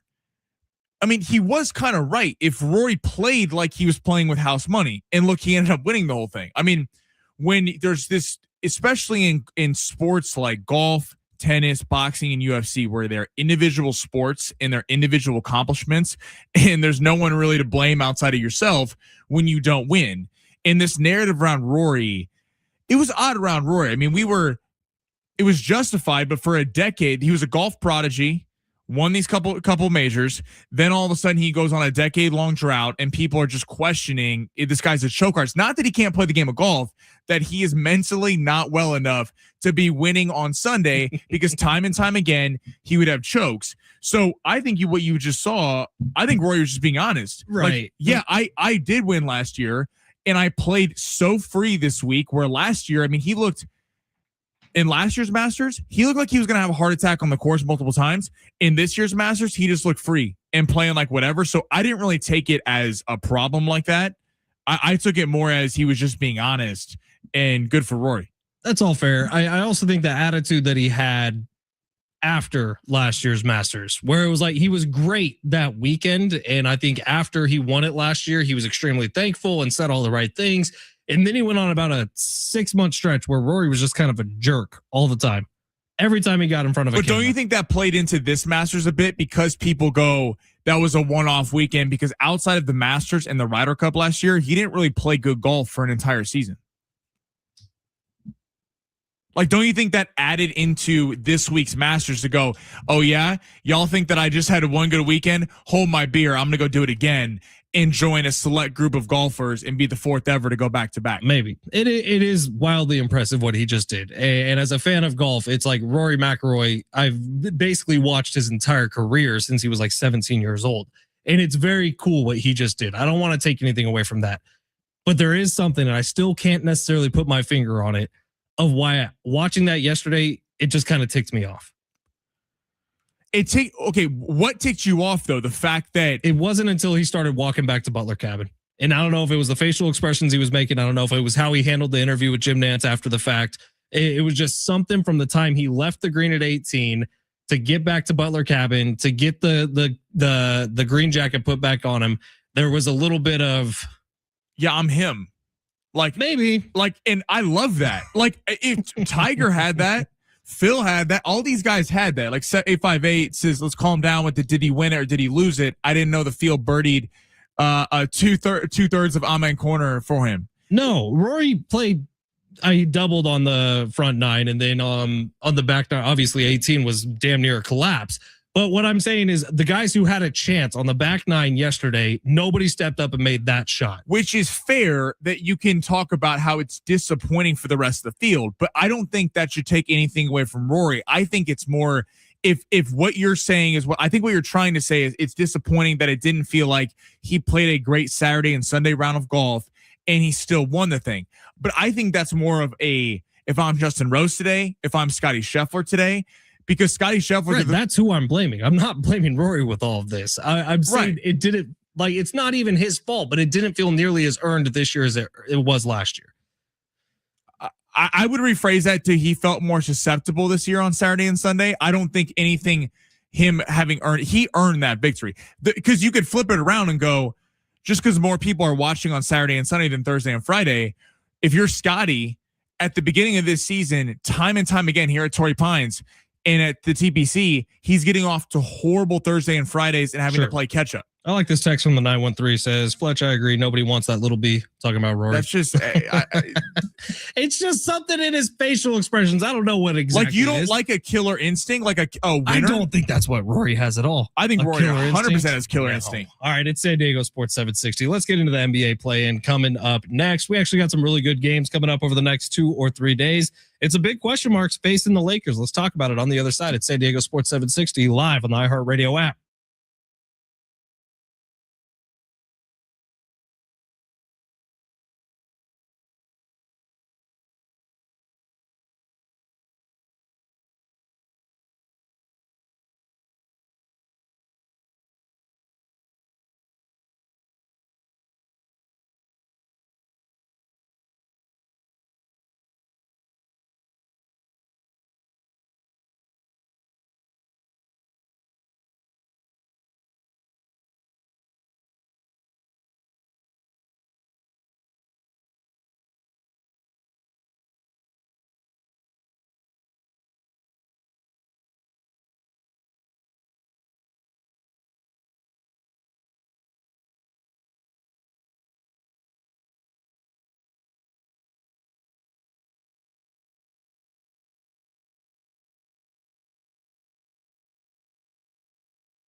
The sport is sponsored by Anderson Plumbing, Heating, and Air. Padres back tomorrow, taking on the Seattle Mariners, coming off that 4-game sweep of the Colorado Rockies.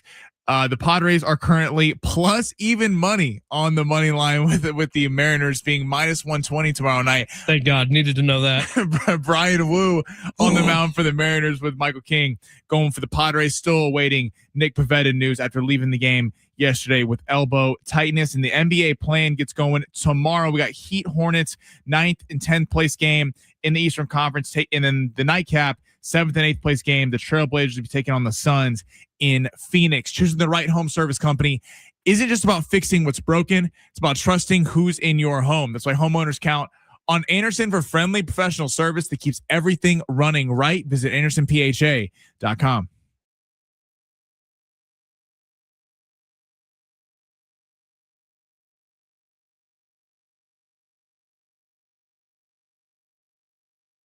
San Diego Sports 760, Ben Fletcher, Sammy Long with you till 2 o'clock. 858's giving me all of Rory's career accomplishments and telling me to stop being a hater. He wants you to understand and respect greatness. Dude, I get it that Rory is great. He's one of the greatest golfers of our lifetimes. I can understand all that and still just not like the guy that much. And I gave him all the credit in the world after last year's Masters. Sammy, you and I were on the air the next day. I said that was one of the most authentic winning putts I've ever seen in my lifetime. And his celebration I thought was great. I thought the whole moment was great. And then he went on about a 6-month run of being a total D. And now it's funny though that you like you're a big Bryson DeChambeau guy, right? Bryson can miss me. I love Brooks Koepka.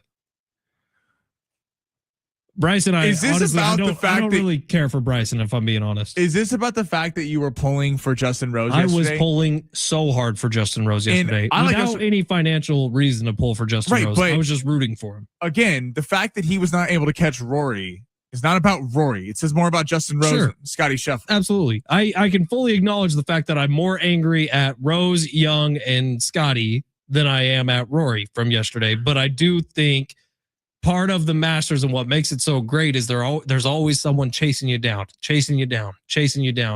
And I thought if Scotty, and he almost lost it in putting it in the woods on 18. He sure did try to, man. But whatever. We can get off the Masters. I know everyone gets angry when we talk golf anyway. So it's done. It's in the books. Congratulations to Rory. Here, you want me to say it? Oh my God, Rory, I'm so happy for you. Shout out to you, Rory. It makes me so happy that Rory won again. Sure. Then one other thing that's actually kind of did take me off over the weekend, and I think this started last year because I remember being ticked off about it last year too. But do you see the Orioles closer coming out to Hell's Bells? Yeah, I don't like that. I think it's the dumbest thing ever. What's his name? Ryan Helsley, something like that. So he's trying to Helsley. It's Trevor time, dude. We were talking about this a couple weeks ago. This is stupid.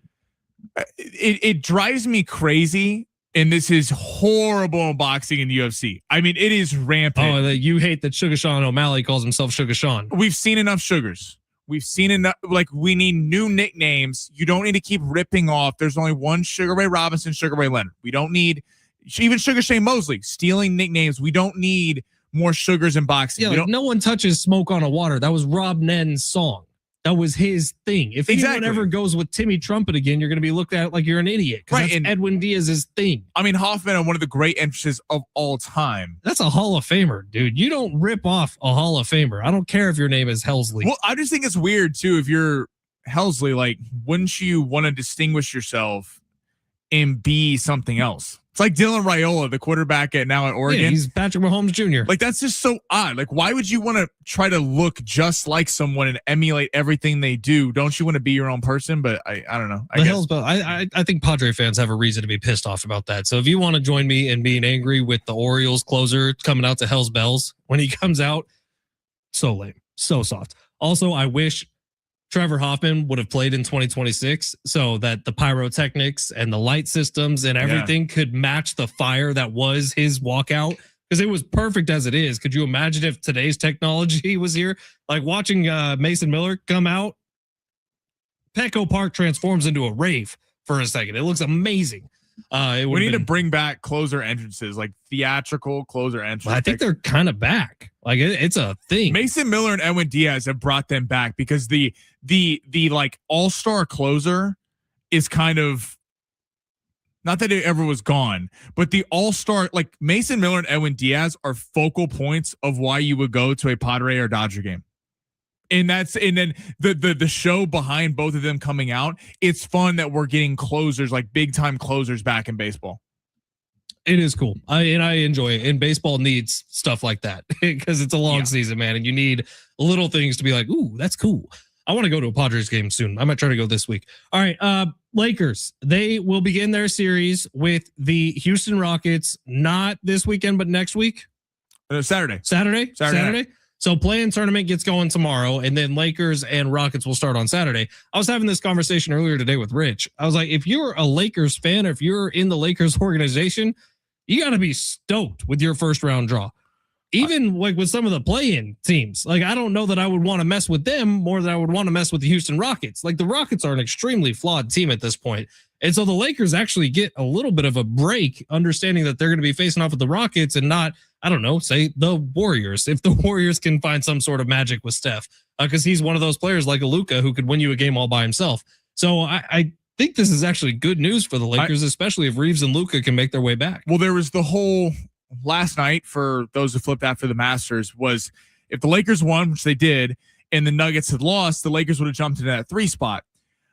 Now, the great thing with being the 3 seed is the Nuggets now wouldn't have to face Oklahoma City till the championship or to the Western Conference Finals.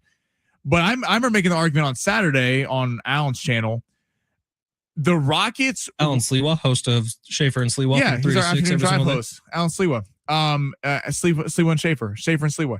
But that the Rockets matchup, if the Lakers are going to win shorthanded, which is still a tall task, Houston is a favorite in the series, rightfully so, because when you take out Doncic and Reeves, that's obviously a massive hit to the Lakers and what they're all about. But everyone comes at this from the Laker perspective because it's the Lakers and they draw massive headlines. And what would it mean for LeBron if he were able to win a series by himself? But if you're Kevin Durant, like if you're the Houston Rockets, an angle that has not been talked about enough, I think, is Kevin Durant has come out and said, I don't understand why I'm not in the GOAT conversation. Kevin Durant, outside of with Golden State when he won 2 rings, has failed everywhere he's went, whether that's Brooklyn, Phoenix, Houston. The jury's still out. And there's something to say. KD was not the most important piece on those 2 Warriors teams that won the championship. Like Steph was easily the most important piece, but Andre Iguodala may have been the best player in those final runs. Sean Livingston off the bench had some massive moments in those finals. So like KD, while he is an all-time great, in my opinion, of course, he has never been the driving force behind a championship. That's the problem. So when KD sits there and goes, I don't understand why I'm not talked about in a GOAT conversation. I don't understand why I'm not talked about even in my era at the same level as LeBron or Steph. Well, you never did it by yourself. LeBron and Steph both won championships where they were the best player on the team and the focal point of the team. And Kevin Durant was the, quote, best player on the team with the Warriors. But to your point, it's a very valid one. He wasn't the most important player on those teams. That franchise was already humming. So the Lakers, I do think it was a very good draw. I think they're going to play a lot better than people give them credit for because they have played pretty well over the last week, albeit against lesser competition. Can LeBron step up and be LeBron? LeBron will be LeBron. If the Lakers win this series, we will be sitting here talking about DeAndre Ayton and Rui Hachimura playing like stars. They're going to have to take 15 shots a game. Right, but LeBron might need to go to like Jokic numbers for a couple games. Right, and it's going to come down to can these guys hit shots? Because Kennard, Laravia. At this point, can LeBron play 35 minutes? Because he might have to. He's going to have to play a majority of the game. And who's going to be able to carry the offense when A, LeBron is off the floor, or 2, LeBron is they're throwing everybody at LeBron? Because good defensive teams, Houston's going to throw 2 guys at LeBron James. They're going to dare Laravia, Kennard, Ayton, Rui Hachimura, Marcus Smart, go down the list to try and beat you. LeBron has a real opportunity here. LeBron can change legacy here. I'm very curious to see how he plays. Would this, if he won this playoff series, let's say Luka and Reeves did not come back, it would do a lot for me. Nothing's ever going to top him coming back 3-1 on the Warriors with that Cavs team because that Warrior team was stacked. But would this be his second greatest accomplishment? Albeit as crazy as that sounds, considering he's won 4 rings, he's had some unbelievable playoff series, game 7s in Boston. Yeah, but winning this series at this age, playing fewer minutes than he's ever played, like this would be right up there. With the lack of help around him, winning 1 playoff series might do. Especially if he goes nuclear in this series, especially if we're seeing triple doubles out of LeBron, where he has 20 points, 15 rebounds, 12 assists. And think of who he gets to do it against. Yeah, he gets to do it against Kevin Durant, who has been alongside him and Steph, that kind of trio for a decade, owning the NBA. So, God, this series could be highly damaging to Kevin Durant. All right, we'll take a quick break here. On the other side, have you seen it yet? The first 2 episodes of The Boys has dropped. Have you seen it yet? The first episode of Euphoria season 3 has dropped. I've seen The Boys. Sammy has seen Euphoria. I've seen part of The Boys, but I fell asleep. Dude, the first 2 episodes of The Boys season 5. I mean, I think we talked about it last year. Like The Boys was the best thing running on TV these days. It's phenomenal. If you're down for some stuff that's going to make you uncomfortable, but watch some of the best TV and the best action being produced, The Boys is kind of second to none right now. So we'll give you a little review on the other side. How about that? That's how we'll finish out a Monday show. It's San Diego Sports 760. You're listening live on the iHeartRadio app.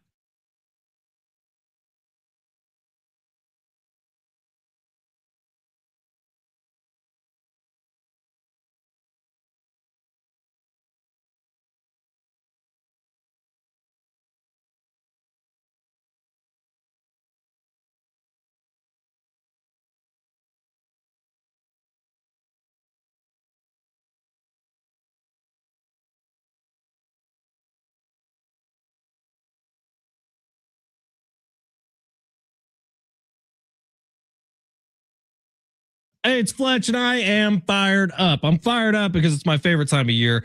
April 23rd through April 26th, the Lakeside Rodeo Grounds completely transform into 4 straight days of top tier rodeo action. In fact, this will be the first year, and he doesn't even know it yet, but I am forcing Sammy to come to the Lakeside Rodeo. My wife and I, we love this event. We've been going every year for the last 6 or 7 years.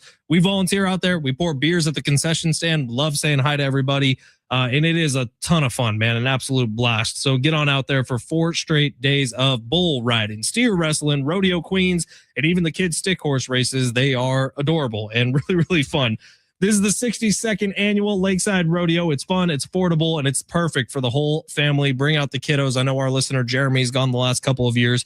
Plus, it's supporting the El Capitan Stadium Association, a nonprofit that gives right back to the local youth out in Lakeside. So dust off those boots, grab the family, and come experience it for yourself. Trust me, you don't want to miss this. Get your tickets now at lakesiderodeo.com. That's lakesiderodeo.com. By the way, concession prices, very, very cheap. So get on out there, have a couple beers, and enjoy yourself. And I will see you there, lakesiderodeo.com.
If you're looking for some Kesha tickets, do I have a connection for you? You got a little plug. Kesha is going to be performing out at the North Island Credit Union Amphitheater coming up on May 23rd. For tickets and more information, you can go to Ticketmaster.com, or you can just keep listening because Sammy Long will be giving away some Kesha tickets. Give me some timber. Wait, what did you say? Give me some timber for you to start singing, but you didn't start singing. Oh, yeah. I was really looking at Ice-T Colors, really kind of getting into that. You're yelling timber. Into that mode before the show. You better move. You better dance. Kesha's good, man. She's got some bangers. Yeah. Shout out to Kesha, man. That'll be a great show. I've heard she puts on a fantastic show. Same. All right. Before we get out of here today, we would be remiss if we didn't talk about the 2 new streaming releases as of the weekend. So, well, I guess The Boys came out last Wednesday. I caught up over the weekend. Watched the first 2 episodes. They haven't dropped off at all. I mean, the whole storyline with Huey and Frenchie and Frenchie's the best, dude. Mother's Milk being trapped in one of the containment camps is great to start the year. And then Homelander, man, he gets more and more disturbing with every episode that comes out. But Homelander is in full force to start this season. I saw Anthony Starr, who plays Homelander, talking about it. He's like, he's British. Right. And he's Australian. No, he's New Zealander. Yeah. But he doesn't talk with the same voice. And he's like, yeah, people are like alarmed when they meet him because they're like, I mean, he might be like, we talk about all-time bad guys, obviously Darth Vader, the Joker, like Heath Ledger, Heath Ledger. Like, I'm not saying he's that, but he's getting there, man. He is a fantastic villain because there's something so freaky where you don't know what's going to happen anytime you're watching it because he's just psychotic. Well, and it's the ultimate villain thing. Like, he literally, the only thing he cares about is himself and getting as much power as he possibly can. And it doesn't care who he kills, doesn't care about anything. This is Homelander's show. And the way that Anthony Starr has done this character, you know, he thought it was a joke when he was auditioning for it. He was like, there's no way I'm getting this. And it's like, why do I care about being in some superhero show? Before he even knew what the character was. And so he just kind of phoned in an audition, got the job. And now 7 years later, this is the biggest thing he's ever done. Not even close. Well, I'm sure that pitch was crazy when you're talking about, it's kind of genius superheroes, but who don't have an ethical code, right, a moral code. And I just love how they kind of, you know, our text line's kind of saying it right now, but I'm not reading that. I don't know. I'm not reading that, but it's so they've tweaked the storyline. They stayed very close to the comic books for the first 3 seasons. Seasons 4 and season 5 has completely gone off the rails. I just love how they have like all the power in the world and all the you know, villains or whatever, but as the only thing they care about is the public perception of them. Right. Like that's so funny to me about how it's, you know, it's a good show, man. I'd highly recommend it, but do not watch it with your children. And I'll be honest, can't watch it with my wife either because she hates it. She thinks it's the worst show ever because of Anthony Starr. What? Because she's disturbed by it, or she doesn't like she doesn't like anything going on in the show. Very disturbed because it is a very disturbing show. All right, Sammy, give me 30 seconds on the new season of Euphoria. Euphoria was good, man. Some say 30 seconds is all you need. You know what I liked? I don't think they're not in high school anymore. That was in the trailer. Right. Sydney Sweeney's getting married in this season. It looks like Zendaya's character is like moved to Mexico or something. I don't know. I don't want to spoil anything, but they do a nice job of incorporating all the characters and making sense, but it's very different. They're out of this little high school bubble.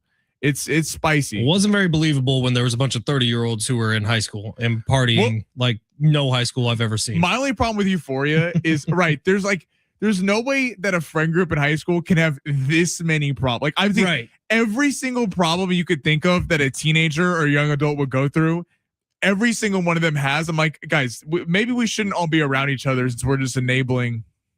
But there's some crazy scenes in the first. I'm ready for it. What's crazy about that show is 2 of the main characters have died in real life. Sad, man. Yeah. Like the dad of Jacob Elordi's character. Yeah, and then what's his I can't remember. Angus Fox.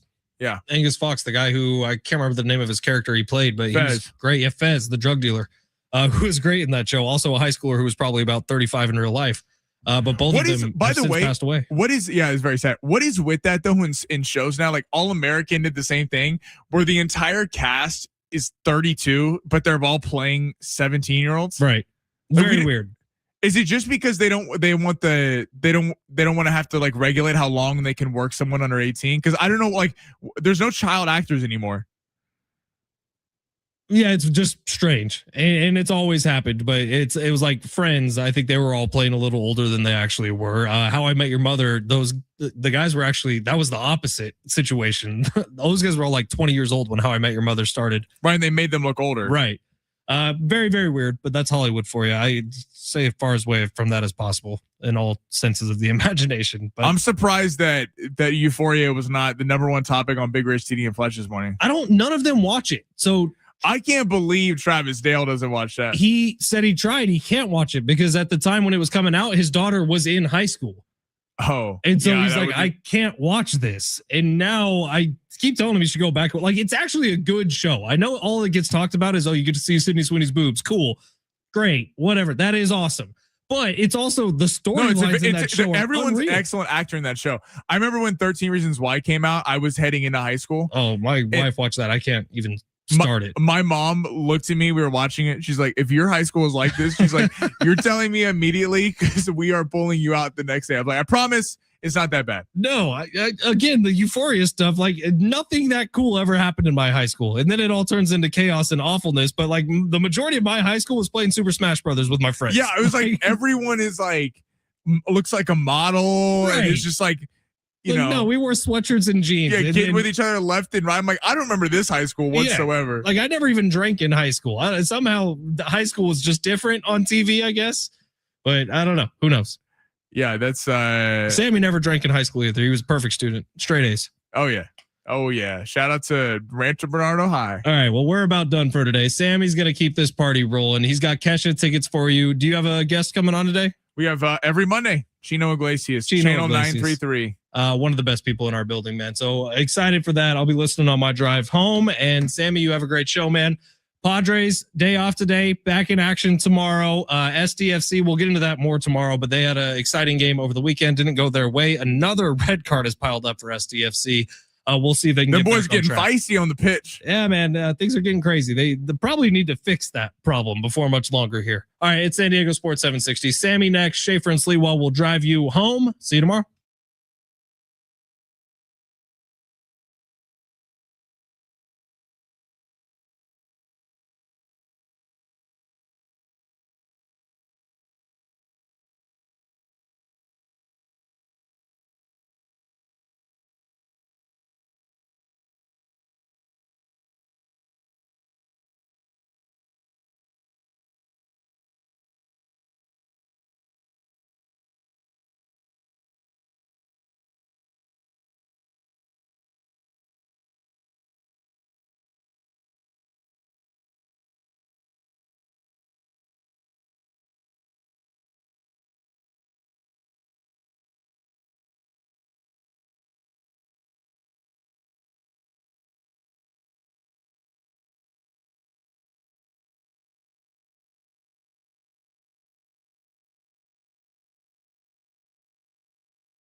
This report is sponsored by Mothers Against Drunk Driving. In NBA news, Luka Doncic is set to return from Spain on Friday. He was getting injections to work on his injury to try and be ready for the playoffs. The team starts their playoff series with the Rockets on Saturday. Luka's status is still up in the air on if he will be ready for the series.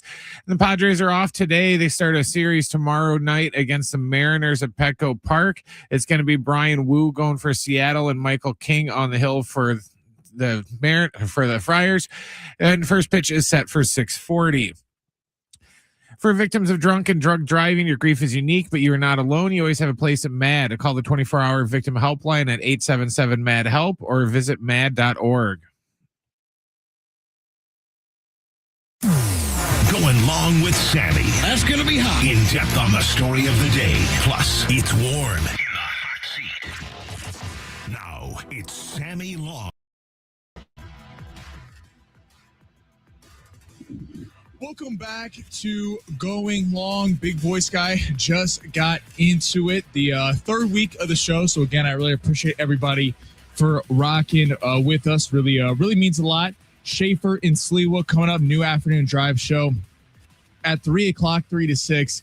They're crushing it after these first couple weeks. So a lot to get into today. It was kind of tough for me to decide where to start the show with. The Masters crazy end to that with Rory yesterday. The Padres on a little bit of a win streak here, but lose Nick Pivetta. So we'll get to that in a second. And of course, the NBA playoff field is set, which super excited about all of that. But I think let's start with the Masters because this is the final day where the Masters really is relevant. And we heard a lot. Fletch and I got into this earlier. And Fletch, if you were listening over the last couple hours, not a Rory McIlroy guy. He was kind of hating on Rory over the weekend. 615 though earlier, one of our listeners in Texas, 70470, start your message with team. So 615 said, what did you make of Rory's comments afterwards when he said he was playing with house money? He said, I thought it was pretty weak. Can you imagine if someone like Giannis said he was cool with winning one NBA championship and the rest is just house money? There's a lot to get into there. There's been a lot of kind of criticism today after last year's Masters, which had that was must-watch TV. Even if you're not a golf fan, last year's Masters, when it came down, it was DeChambeau and Rory heading into Sunday, and then there was the narrative: is Rory going to choke once again? Because Rory's had this really odd career he's a golf prodigy and was a golf prodigy, won a couple majors early, then goes on that unbelievable stretch in the middle of his career where he couldn't win, but then was consistently placing in the top 5, in the top 3. I believe with some of the most second place losses or second place finishes in tournament histories. So there's been a lot there where, Rory's kind of had a tumultuous career. And then last year we're watching the Masters. He finally comes through and with Justin Rose on the final day with the playoff and Scotty running him down, DeChambeau. It was really cinema. Whereas this year, he kind of talked about how he was playing with house money, and he felt seemed very stress-free as of the week of the Masters. And usually, it's hard for Masters champions to repeat. Jack Nicklaus did it. 3 people did it over the Sir Nick Falco, and then Tiger Woods, obviously.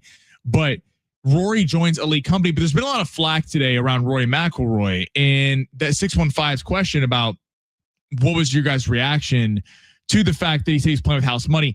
I didn't take it as a shot. I didn't take it as a shot like I don't care about winning anymore. I took it as this is a guy who no one's ever doubted throughout his entire career that he's a great golfer. No one's, even during the runs where he wasn't winning majors in the 2010s or the later 2010s, it was consistently finishing in the top 5. It was almost more puzzling because you knew he's so talented. He's consistently towards the top of the field. And yet we all know if anyone's ever swung golf clubs, golf might be the most mental sport there is, because trust me, if you hit a couple bad shots off the tee box, nothing can make you more frustrated than golf. And it just felt like he was having these breakdowns on Sunday and these epic collapses that everyone was pointing to and sitting there going, just kind of waiting for it to happen. to finally break through, to finally win a Masters the year before, he did feel free this year. And look, he has an unbelievable first 2 days, leads the field by 6 shots, gives it all up on Saturday, kind of looking at Cam Young. Scotty's on a little bit of a tear. And guys, no, he said it after. Did guys necessarily play well all around him and have an unbelievable Sunday like push? No. Scotty played pretty well. He missed that birdie on 17, which is a hole that no one had played well all game or hadn't birdied at all on Sunday.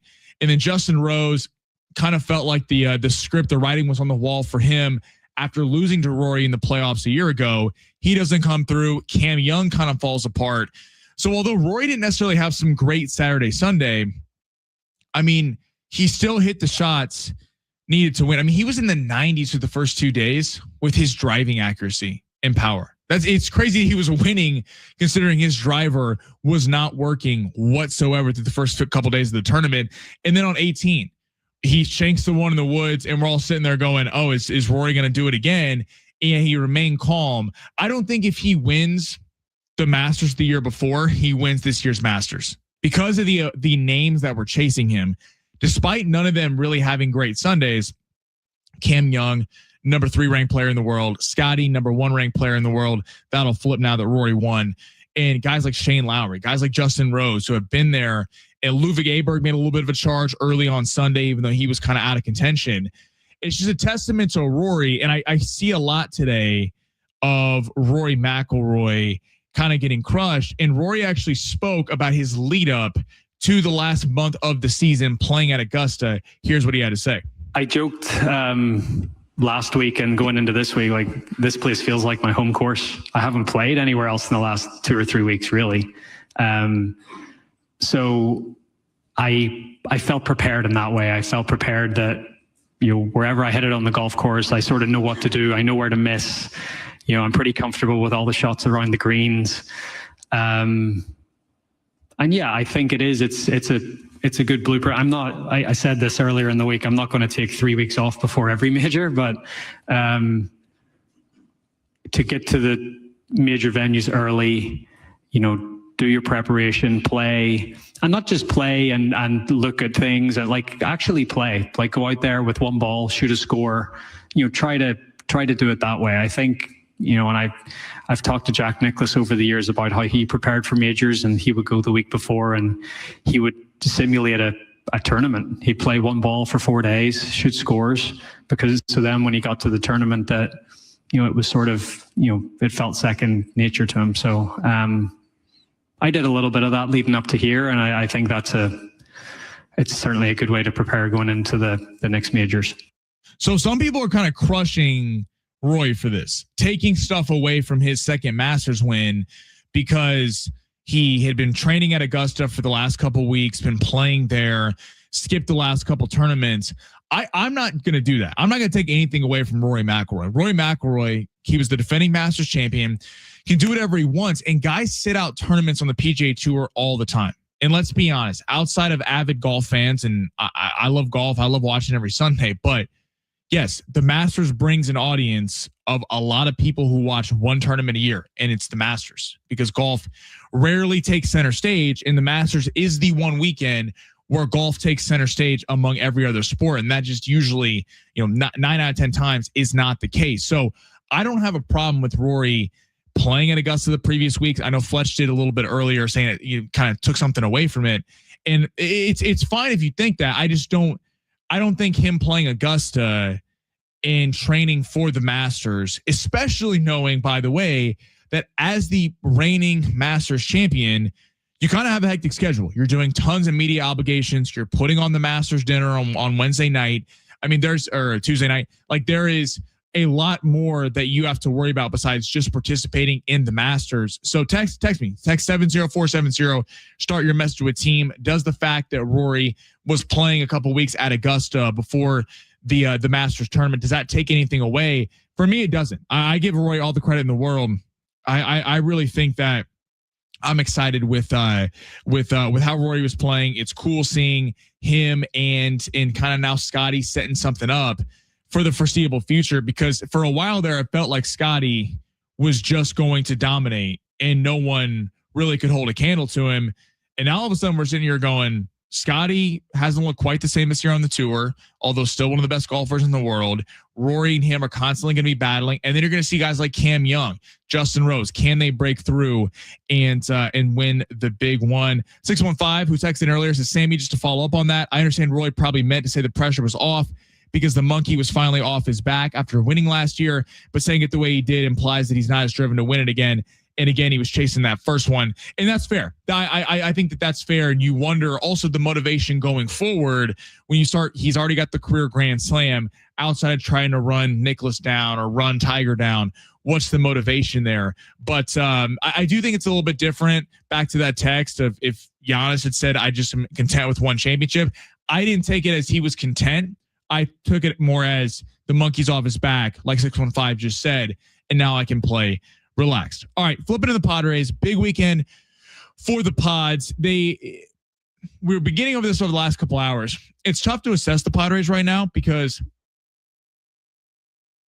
what we were asking to see over the last week of the season was, can they hit the ball at the ballpark? And to their credit, they did it in electric fashion. The Bogarts walk-off grand slam on Thursday, Gavin Sheets hitting the walk-off on Friday, and the bats really came alive over the weekend. It was cool seeing it come from different areas. Luis Campusano kind of having a decent stretch here after a guy who has certainly been public enemy number one with Padre fans, but it's tough to assess this team. This is why I put a lot of emphasis, and we'll get into this a little bit more tomorrow, but a lot of emphasis on this Mariner series. And I know people are going to go, it's a series in the middle of April. And, if they win or lose the series, it's not going to necessarily put them in or out of the postseason. I do put a lot on it though, because the first week of the season was, let's just call it like it was, an abject disaster. The Tigers come in and punk you. Vitello and the completely new manager for the Giants, who looked lifeless against the Yankees in their first series, come in and punk you. And then you take the show on the road and the bats come alive. I give them credit against the Red Sox, even though they've been struggling this year. That still is a team with a lot of talent. They were able to do it off Ranger Suarez. And then I give them a ton of credit for against the Pirates. The Pirates, although lack bats and lack a lot of other things with the team bullpen. I mean, they lost the Paul Skeens game, but Bubba Chandler, and Mitch Keller, like there's some talented starting pitchers they were able to get after. And then you decimate the Rockies, and you can only play who is right in front of you. So I give the Padres credit. They did exactly what they had to do. I said last week they had to be 3-1 over the weekend. They're 4-0. So they deserve all the props in the world. But this Mariners series is a real test. I think if the Padres in some power rankings actually shot up to number 3 today. I believe it was Bleacher Report or something like that. I'll clarify that for later. They've been really shooting up power rankings. Not that power rankings matter, but that's where people are kind of looking at to judge you against every other team in Major League Baseball. This Mariners series is going to tell us a lot. And no, not because it's the Vedder Cup. Been on record, I think that is the dumbest, most forced rivalry there are in sports, because Eddie Vedder is a Cubs fan, but because tomorrow Brian Woo's going for the Mariners. Excellent young starting pitcher. This is a team who was literally one inning away from facing the Dodgers in the World Series last year, and a team that has a lot going for it. I mean, the big dumper Cal Raleigh, Julio Rodriguez, Rosarena. There is a lot of talent up and down this roster. And frankly, at Petco, coming off the week they had, there is no excuse why the bats aren't on point. And you're finally getting a chance to do it at home, coming off that, the first week of the first series that they had against the Tigers. They faced excellent starting pitching. They're going to face excellent starting pitching against the Mariners. Now, George Kirby is going today for the Mariners, one of their very talented pitchers. They're still wrapping up a series. So the Padres will have a rest advantage in the bullpen, in the starting rotation. So a real opportunity for the Padres to kind of put their name on the map, because again, it's one thing doing it against the Rockies, and we can all be excited and give them credit for being able to do it. But when you do it against the Mariners, against a team that will likely be in the playoff field and is a very talented team that's been there before, then I think you start getting really excited. And I'm really looking at the bats, because the Nick Pivetta injury, we don't know how long he's going to be out. Left the game with, elbow soreness, elbow tightness yesterday, and Craig Stammen kind of trying to pin it on him being sick. I wish it was that. Hopefully it's that. Hopefully Craig Stammen is right that it was him with the flu. typically over all my years, and Brent, I'm assuming you too, watching baseball, when a guy grabs his elbow and shakes it out, not usually because he has the flu, but maybe that's just a young manager and Craig Stammen not knowing what to say right after. But obviously wishing Nick Pivetta nothing but the best.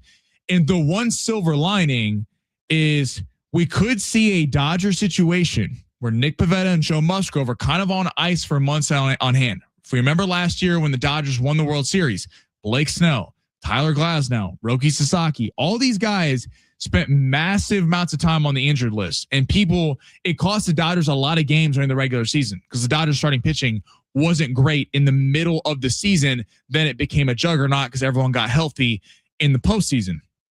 So for the Padres, could be a little bit of a silver lining, and then Nick Pivetta and Joe Musgrove could be out here for a little while, kind of getting healthy for the stretch run of the season. But the flip side of that is, are we all confident that the Padres are going to be able to sustain? Because even though Walker Buehler and Germán Marquez and Matt Waldron's looking good down in the minors, that's not a threesome that you sit there and go, hey, we feel comfortable when they're out on the mound, they're winning. You don't know what you're getting. So again, back to the bats, it remains so important that the bats keep this up, because the Padres are going to be in contention or out of contention because of the bats. Because even though the starting pitching, I don't think has sold them so far this season, I think they've actually been a little bit better than advertised.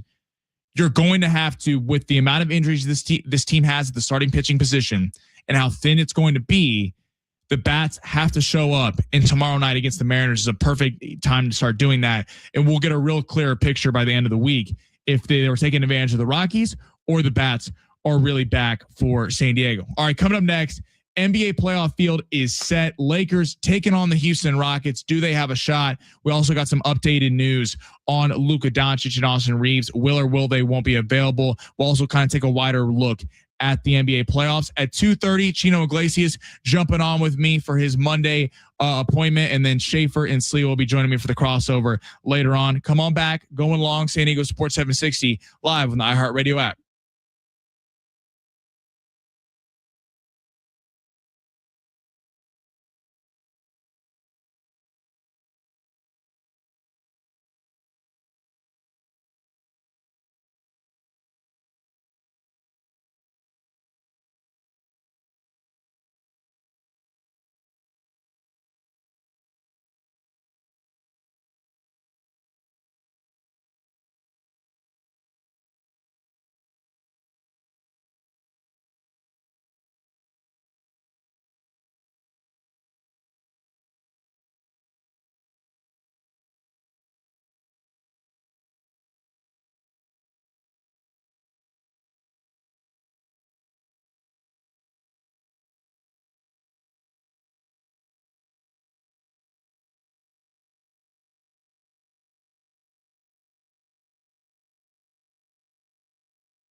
nothing wrong with a little heat. Getting warm around here. Light the fires, Big Daddy. Who's next in the hot seat? Chino Iglesias, Channel 933. Hola, buenas tardes. every Monday, he used his voice, the man around here. Come on, man. I was talking a little, I don't know how much Masters you follow, but I was talking a little Masters and Rory. Yes. It's on the TV. Yes. It's perfect to fall asleep to on a Sunday. Not even just to fall asleep to, because I've honestly been trying my hardest to follow.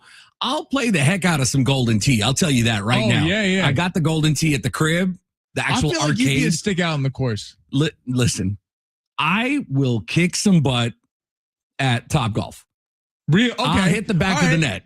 You feel me? Yeah. Like I swing for the fences. At Top Golf, are you the dude flexing in front of the waitresses trying to hit it as far as, well, you're married, but flexing or hitting it as far as possible? Yes. Or are you the good golfers who are just placing shots? Nope. I am the ugliest swing at Top Golf, trying to hit the back of the net. Hell yeah. Top of the points leaderboard as far as like how many points you get for hitting a certain area or whatever. I know nothing about golf other than I've been trying my best, to follow it. And I had it on this weekend and I told my son, I'm like, I'm really trying my best, but man, this is boring. It really, to me. Yeah. So I was getting into Rory's kind of getting crushed today for winning. And it came out, he'd been practicing in Augusta for the last month. He took off 2 tournaments heading into the Masters. And so 9-7-3, it takes nothing away. He lost the lead on Sunday. Several others had an opportunity to win it, but they couldn't. The Masters is so important to golfers, and he clearly takes it extremely serious. Kudos to him. Couldn't agree more. 9-7-3. I do not fault him whatsoever for practicing at Augusta. And Brian, I think it's more of an indictment on Justin Rose, Scotty Scheffler, these guys, that they couldn't catch him when he knocked the door wide open for them to catch him on Sunday. Was it Justin that choked?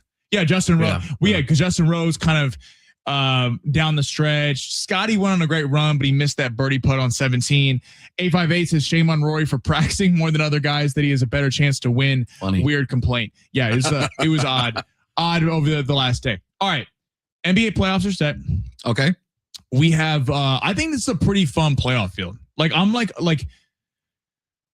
think the Eastern Conference is absolutely stacked. I think you can make a case for a lot of teams to at least. The Celtics are the favorites, but a lot of teams to win it. I think we could see some upsets in round 1.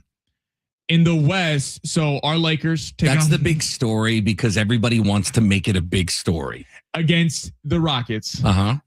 So now, Luka's, if you haven't seen it, Prashant Sharania, Luka is back in the States. He's back with the team on Friday. Yeah, he was out in Spain drinking. Getting that good on his hamstring. And he's unknown status for the first round, but there's some optimism him and Reeves could possibly come back. I think it's funny how we're looking at the Lakers side of things when Colin Cowherd earlier brought up the point of the Houston aspect. Like Kevin Durant, everyone's talking about LeBron. If LeBron wins this series, he's playing with house money. LeBron wins this series without Luka and Reeves. I mean, that could be one of his best accomplishments considering the lack of talent on this Lakers team around him. Man. Yeah. If Kevin Durant loses to LeBron James when he was traded for to be the guy with the Houston Rockets. I mean, what does that say about Kevin Durant's legacy? I feel like Kevin already tarnished his legacy by jumping around as much as he did, trying to find that next big thing, right? I've lost track. You jump from OKC, which going from that to the Warriors, and I was living in the Bay at the time, it was like mind blown. Oh my gosh. And the Warriors beat you, kept you from winning a chip with the Thunder. So if you can't beat them, join them. So he goes over there and the vibe in the Bay was crazy. And then it all falls apart and it loses its shine, and where's he been? What I mean? Like Brooklyn, Phoenix, and now Houston. But I know that. But what I'm saying is, where has he been? Give me a 30 piece every now and then, but you're going to go down as the guy that argued with everybody on social media because you didn't like what they were saying about you. And that's a great point because the fact that he's jumped around so much, Kevin Durant, it's now glaringly obvious that he can't win by himself. Even if he had stayed with the Warriors, there would always be this like, okay, well, you didn't do it without them. but we would have never known that he couldn't do it without the Warriors. And now it's blatantly obvious he has not been able to do it. 20-second timeout. He can't win by himself, and he can't win with help. Right? You look at that Brooklyn trio, or Harden, everybody that was around that. There was even depth on the bench, and they had the opportunity to do something special, but egos get in the way. And I think that's the biggest problem with Kevin. One of my favorite ISO, like big man, guys to watch. He would have a shot to win a one-on-one tournament against anybody ever.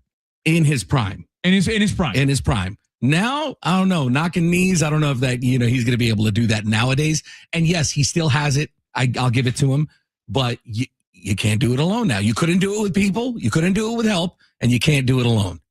So this series is interesting because, like, what if Luka and Reeves don't come back? What are the chances you give the Lakers to get out of the first round? I feel like I saw earlier that the Lakers had a maybe 18% chance to get past the Rockets. It really depends on who's healthy on both sides. LeBron has done more with less, right? He does.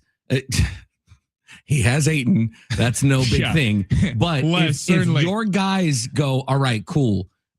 Let's lock in. Maybe there's an opportunity for LeBron to make magic happen, to create something special in this first round. Maybe we get halfway through this first round. Maybe we get Luka back. Maybe.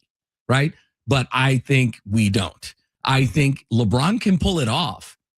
LeBron can give us till he's tired. It would be like Jimmy Butler in the bubble when he's leaning up against, the barricade at the end because he's exhausted. So tired, right? I feel like LeBron has to give us that. And it is gonna come down to, you said it, DeAndre Ayton. And DeAndre Ayton and Rui Hachimura. I hate to say that, but that's exactly it. It's scary that that's where we're at. Yeah. But they have the ability to go to a next level. Rui can create his own shot. Ayton has shown flashes early in his career of the number 1 overall pick, certainly not recently. And he's too passive. He takes less than 10 shots a game. You thought with Luka and Reeves being out, he would take on a much more offensively dominant role. But it will be interesting to see if LeBron, because LeBron can only do so much. Like, they're going to double him at some point. And this Houston Rockets team plays excellent defense. They're going to stick Thompson on him all night. Who can make shots for the Lakers outside of LeBron? Did you watch this G League fourth quarter last night with the Lakers and Bronny going off? Yes. I was pleasantly surprised. All right, we're up against it. Chino sticking around on the other side. Coming up next, some more NBA talk, plus going around the world of sports. Going long, San Diego Sports 760 live on the iHeartRadio app.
This report is sponsored by Capital One. In NBA news, Luka Doncic is set to return from Spain on Friday. He's been overseas getting treatment for his hamstring. His status is still unknown for the team's playoff series with the Rockets, which begins this Saturday. The Padres are off today. They start a series tomorrow with the Mariners at Petco Park. It's going to be Brian Wu going for Seattle and Michael King on the hill for the Friars. And in a college basketball note, Hall of Famer Dick Vitale announced that he has melanoma in his lung and liver cavity, and he's going to be starting treatment soon. Vitale, who's 86, said, quote, "I've beaten melanoma and lymphoma, and I've beaten vocal cord cancer. I've beaten lymph node cancer. I'm 4 for 4 and fully confident that I'm going to make it 5 for 5. Capital One is a founding partner of iHeart Women's Sports Network. Earn unlimited double miles on every purchase with the Capital One Venture X business card. Big purchasing power means you can spend more and earn more. The Capital One Venture X business card. What's in your wallet? Terms apply. See CapitalOne.com for details.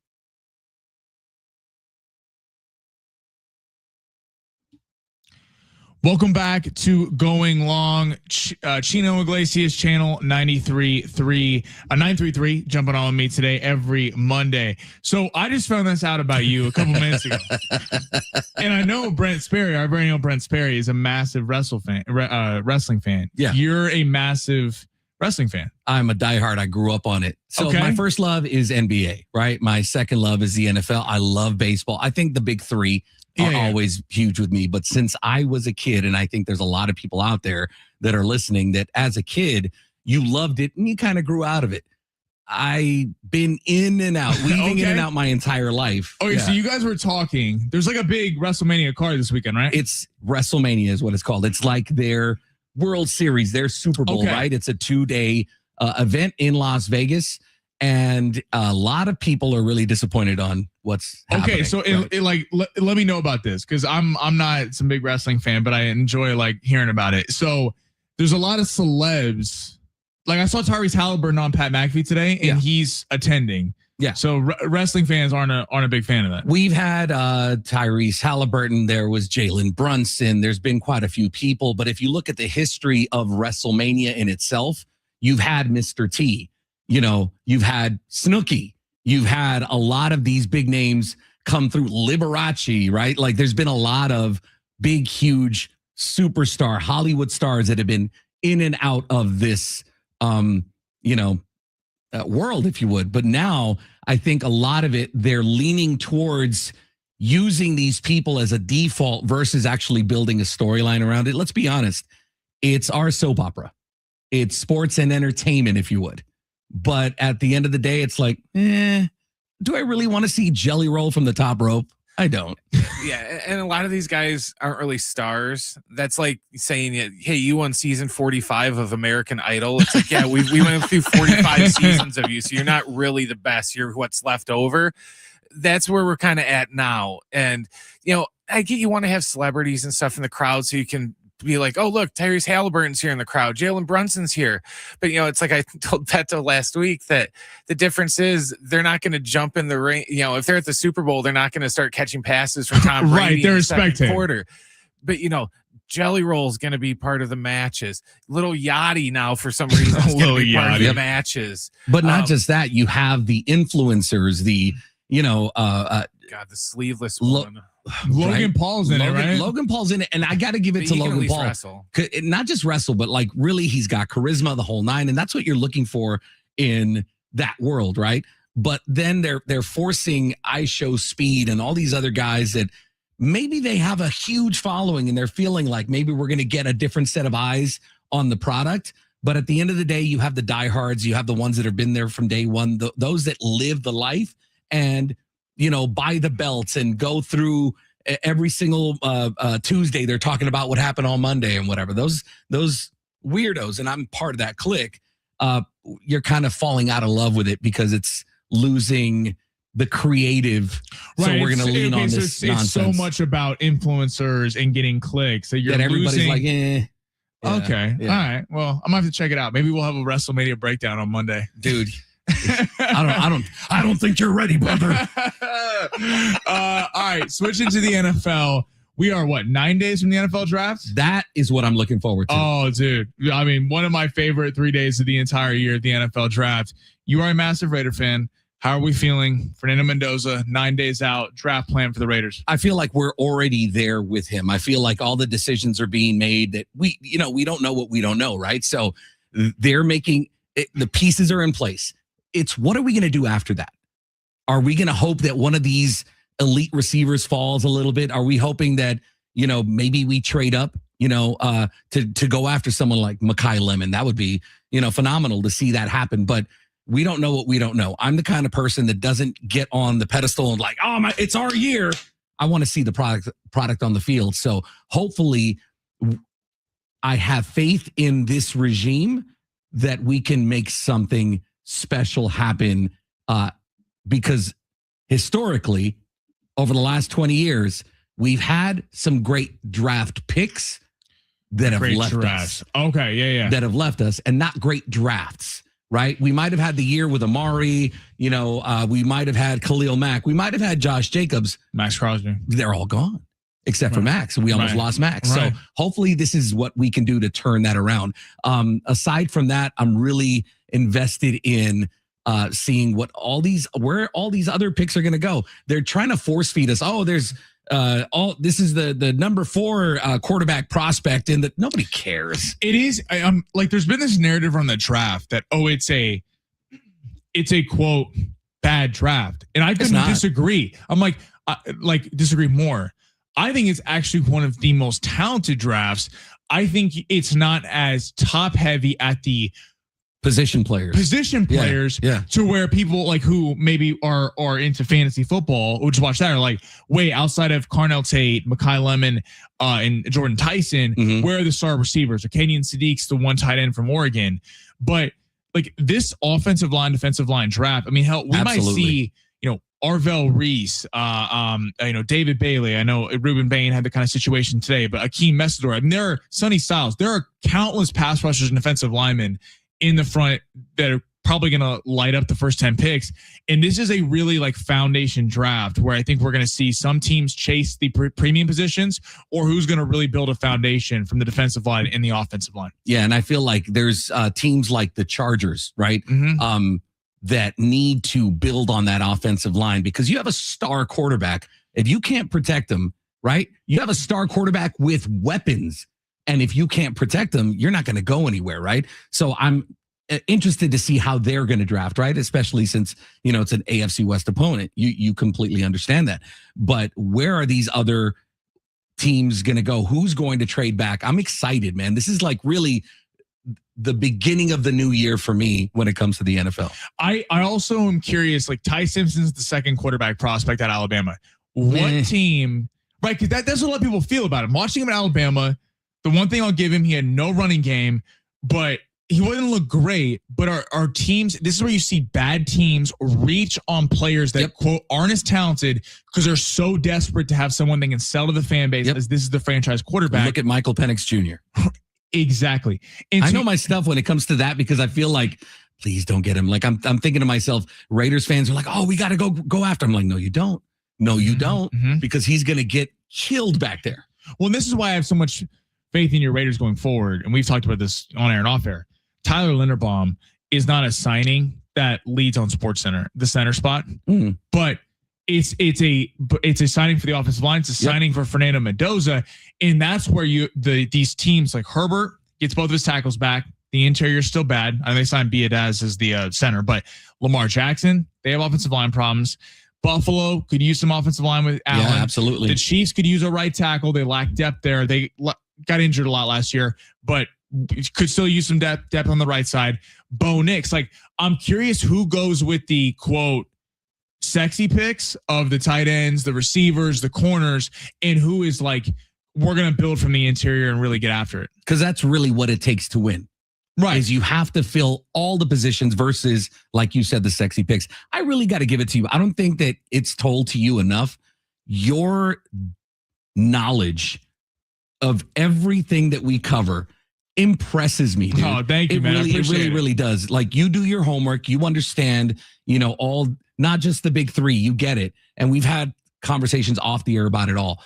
And you hit the nail on the head. It's not about just the sexy picks. You have to go in there and build a team. It's a team effort. Well, I appreciate that. And I think that's why we've seen the Buffalo Bills flame out a lot. I think you've seen Absolutely. the Buffalo Bills.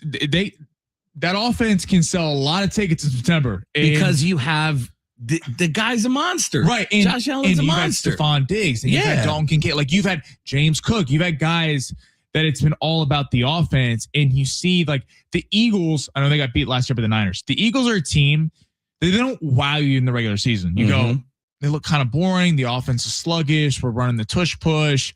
We're grinding out 17, 13 wins.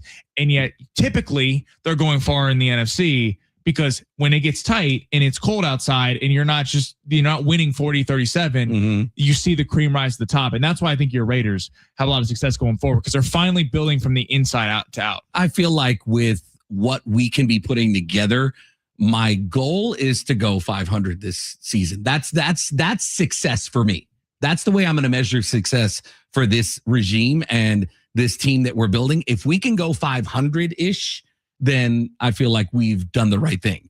And if we're going to struggle, some of these games that we were in that were tight games, we lost by 3 points, 5 points, whatever. We don't need much. But honestly, what it comes down to, structure was missing. And if we can build on that structure and put a good team out there on all three aspects, hopefully we can turn this ship around. You're out next Monday? I am out next Monday, yes. All right, so we will have you on next week whenever you're at some back point. In. Just maybe we'll do a draft day special. Dude, don't tempt me with a good time. Draft day next don't Thursday tempt me with special. a good time. All right, Chino Iglesias, Channel 933. You're the best, dude. Thank you so much for stopping in. Go give him a follow and listen to him every day. But coming up next, Schaefer, Sliwa, a little crossover before we hand it off to them for the afternoon drive. Coming up next on Going Long, San Diego Sports 760 live on the iHeartRadio app.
And DG, all eyes, of course, will be on the health of Luka Doncic and Austin.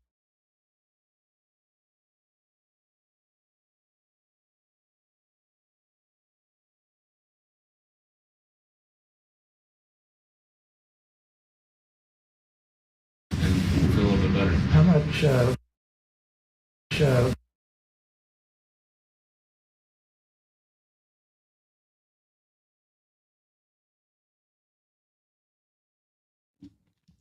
Welcome back. Closing this thing out. Going long. San Diego Sports 760 live on the iHeartRadio app. Go give me a follow on Instagram. Going long 760. Going long with Sammy. And I appreciate everybody for rocking with the show. John Schaefer, the crossover is here. What's going on, my friend? How are you? Doing good, man. How about you? How was the weekend? I don't know. It's funny when you have a kid, which I don't think you have. No, that would be a problem for everyone involved. It would be news. It's just, you were a kid. Yeah. So, which means it's a lot for your parents. It's not as much for the kids. Like kids are kids, but a weekend with a kid is just, it's eventful. I have no idea what we did. Well, okay. Did Jones settle down and watch the Masters all day Sunday? He's a bit of a, what do you got here, Alan? Oh, I gotta stay hydrated. Look Yeah. at Alan Slewa coming in fashionably late to this segment. We did throw on the Masters because my 7-year-old plays golf. Like, Okay. we've forced him in. He's going twice a week. He has golf Really? practice. Yeah.